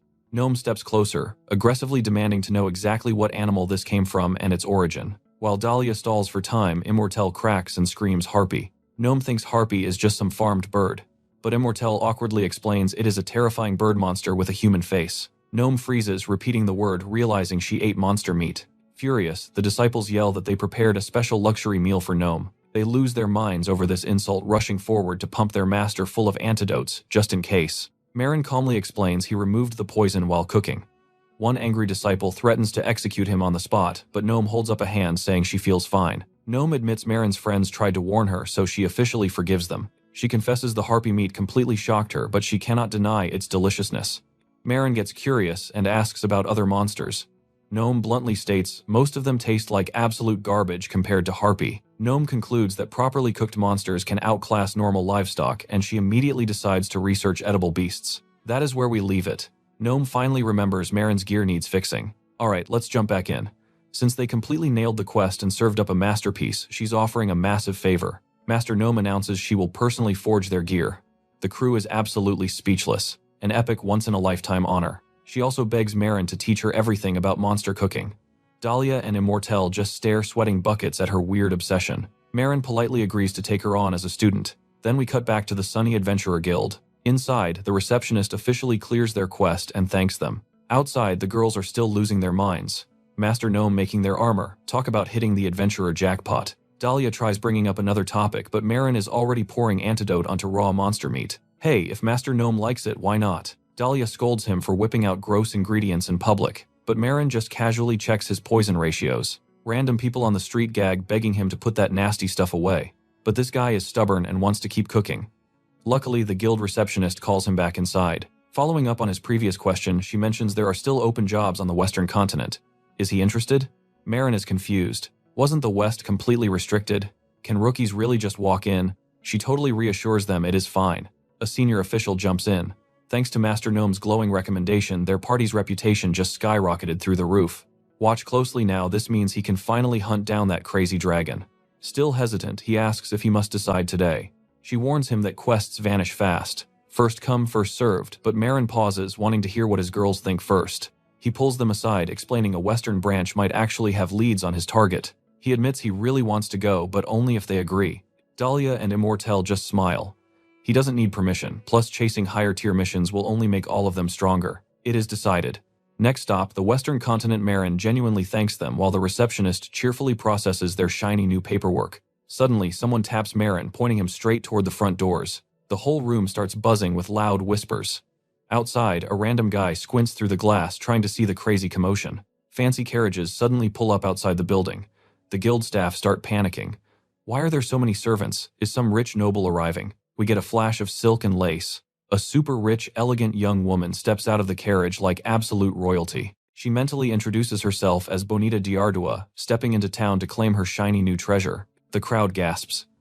She is the boss of House DeMarta, a literal billionaire with insane power. Sweating staff members practically trip over themselves to greet her, begging to know how they can serve someone so important. Bonita just glares, icing them out. She tells the pathetic peasants to move aside immediately. Dahlia spots her marching right over. We both know this means trouble. Bonita marches right into Marin's personal space and just stares. Smirking, she declares he looks even more valuable up close. She completely obsesses over his amethyst eyes and silky white hair. As she strokes it, Marin feels a familiar chill. Furious Dahlia steps up, demanding to know what this random human thinks she is doing. Ignoring her, Bonita loudly crowns Marin a flawless masterpiece. She commands him to be hers, promising a much better life. Immortelle totally loses it, screaming that Marin isn't some cheap trophy you can just buy. But before she can attack, she freezes in shock. Bonita's terrifying bodyguards are already glaring daggers at Dahlia and Immortelle. Bonita casually suggests ditching this filthy dump. Marin just stands there looking seriously uncomfortable. Panic mode activated. Dahlia and Immortelle frantically ask if Marin actually knows this crazy lady. Marin sighs. It is not exactly the same, but it totally reminds him of another unhinged noble from his past. He remembers another rich creep who tried buying him with jewels. Meanwhile, Bonita is currently praising his gorgeous voice and offering him the absolute best suite in her massive mansion. Immortelle yells again. He is not a slave. Why is she trying to kidnap him right out of the guild? Bonita's smile vanishes. She coldly asks how a low-class peasant dares to bark at her. She honestly admits the only reason they are still breathing is because they know Marin. Plus, she doesn't buy slaves anyway. Pointing at her weirdly smiling servants, she claims they all followed her totally by choice. Unlike those trash nobles who kidnap people and toss them out, she pays top dollar and treats her people perfectly. She guarantees him endless luxury. Honestly, what do you think he will choose? Stick with me here. She offers top-tier pay and pure luxury just for being a pretty face. Marin's heard this pitch before. He asks if her ancestor is Mesh. Bonita's shocked he knows her grandpa, assuming he respects noble rules. Marin remembers Mesh pulling this exact same stunt. The apple definitely doesn't fall far from the tree. Bonita excitedly tells him to hop in her carriage to chat. But Marin, he flat out says no. She promises the absolute dream life. Just stand there looking pretty while getting pampered with warm baths and comfy beds. Marin just deadpans that he hates the idea. Getting desperate, Bonita screams he'd have infinite gold and total freedom. Marin calmly repeats himself. Still a hard pass. Bonita shakes with pure rage, totally baffled by the rejection. She's not forcing anyone, so why do these adventurers keep turning her down? It reminds her of another shabby hero who rejected her, choosing to go save the world instead of staying with her. Well, her pride is hurt. She decides she absolutely has to add Marin and his squad to her personal collection. Even if she has to enslave them, the guild hall instantly erupts into chaos as staff scramble. The standoff at the center is heating up. Meanwhile, someone holding a glowing magic orb notices the commotion. He asks what's going on quickly, realizing that something seriously annoying is about to go down. Looking at the panicked staff, he figures out Marin's crew is getting kidnapped and framed as criminal slaves. A massive bald servant steps right up, towering over Marin. Watch closely here. Dahlia draws his weapon, absolutely refusing to let these humans pull this garbage. Marin braces himself, planning to knock them out gently to avoid a massive scene. But then, someone apologizes and interrupts the whole fight. Stepping into the tension, the Vice Master calls out the Count for causing such a huge mess over a personal tantrum. Demarda brushes it off, calling it a tiny argument over collecting some art. Holding up his magic orb, the Vice Master announces, "Someone wants a word with the Count right now." A massive hologram of a gnome lady pops up. Demarda instantly panics, realizing exactly who she's looking at. The adventurers are completely stunned. It's Master Ohira Gnome, the absolute legend of golden craftsmanship. Demarda frantically spits out her noble title. Ohira casually praises her museum, saying she respects art lovers. But then she roasts Demarda for treating actual living people like objects. The Vice Master echoes that through the orb. People deserve freedom to chase their own dreams. You simply cannot drag his benefactors away by force. Terrified, Demarda stammers that she just wanted to offer them a proper reward. Ohira glares, asking if Demarda is seriously trying to start a diplomatic war. You and I know she's lying, but Demarda frantically denies it, shocked a gnome is defending commoners. She pivots to Ren, begging to at least draw his ridiculously pretty face. But Ren shuts it down, he doesn't want to be a specimen. Demarda throws a fit, refusing to leave without a drawing. Ohira tells her to take a chill pill. To reward the party, Ohira offers to personally forge one golden item just for Demarda. The noble's jaw absolutely drops. Thrilled with the jackpot, Demarda snaps her fingers. She tells her goons to pack it up and head straight home. With the crazy lady gone, Dahlia immediately checks on Marin and Ren. Demarda glances back with a wicked smirk as Ren weakly replies. She thinks a shiny toy like Ren belongs in the capital anyway, promising herself she won't forget this gorgeous commoner. She swears on her noble name that once he hits the capital, he is definitely going to be hers. The Vice Master thanks Lord Gnome for saving the day. She happily signs off to get back to her anvil. Ren's crew thanks the Vice Master, but he deflects all credit to Master Gnome, sighing about how much he hates noble politics. The elf says they need to bolt west immediately. The Beastkin laughs, blaming Ren's ridiculously good looks for the chaos. Ren considers wearing his helmet again to hide his face, but the Beastkin insists hiding that beauty is a crime. A staff member interrupts, warning them that heading west is super dangerous right now. The elf immediately asks what's wrong. She explains their target, Dogma's Relic Hall, is a brutal wind dungeon that needs hardcore strategy. The last scout team had a massive accident there, and they're literally still in a coma. She knows they're strong, but warns them not to get cocky. One slip up in there means instant death. So where does that leave us? The West is clearly built different, and they need to prep for pure hell. Let's jump right in. Ren hears Dogala's Relic Hall and racks his brain for clues. He remembers tons of nasty traps, sure, but nothing actually life-threatening or wildly dangerous. Wiping out a whole party? No way. Something huge must have changed in there. Now pay attention here. Down in a creepy torchlit hall, these cloaked guys feel something shifting. The guy in charge hypes up his cultists, screaming that the absolute king of monsters is arriving soon. This high-ranking maniac promises absolute bloodshed for anyone defying them. He demands dead, decaying flesh as an offering, all to build a brand new body for the ultimate Demon King. The whole hooded crowd wildly chants Irem together. Turns out, this guy is the Demon King's right-hand man. He orders everyone to back up their fellow cultists the second their Dark Lord drops in. He pushes them to take this evil crusade even further. I know what you're thinking, classic cult logic, right? He claims they're saving friends from non-believers, promising that very soon they'll rule this broken world as its true saviors. Looming over a helpless sacrifice, he screams that if anyone resists the Demon King's pure darkness, they'll completely wipe that pathetic light from existence. Throwing his arms up while crazy red energy explodes around him, he begs his followers to pray their loyalty actually pays off. Chanting heavy Latin, a massive glowing red magic circle suddenly activates. Trust me, this dark sacrifice means things are about to get completely wild.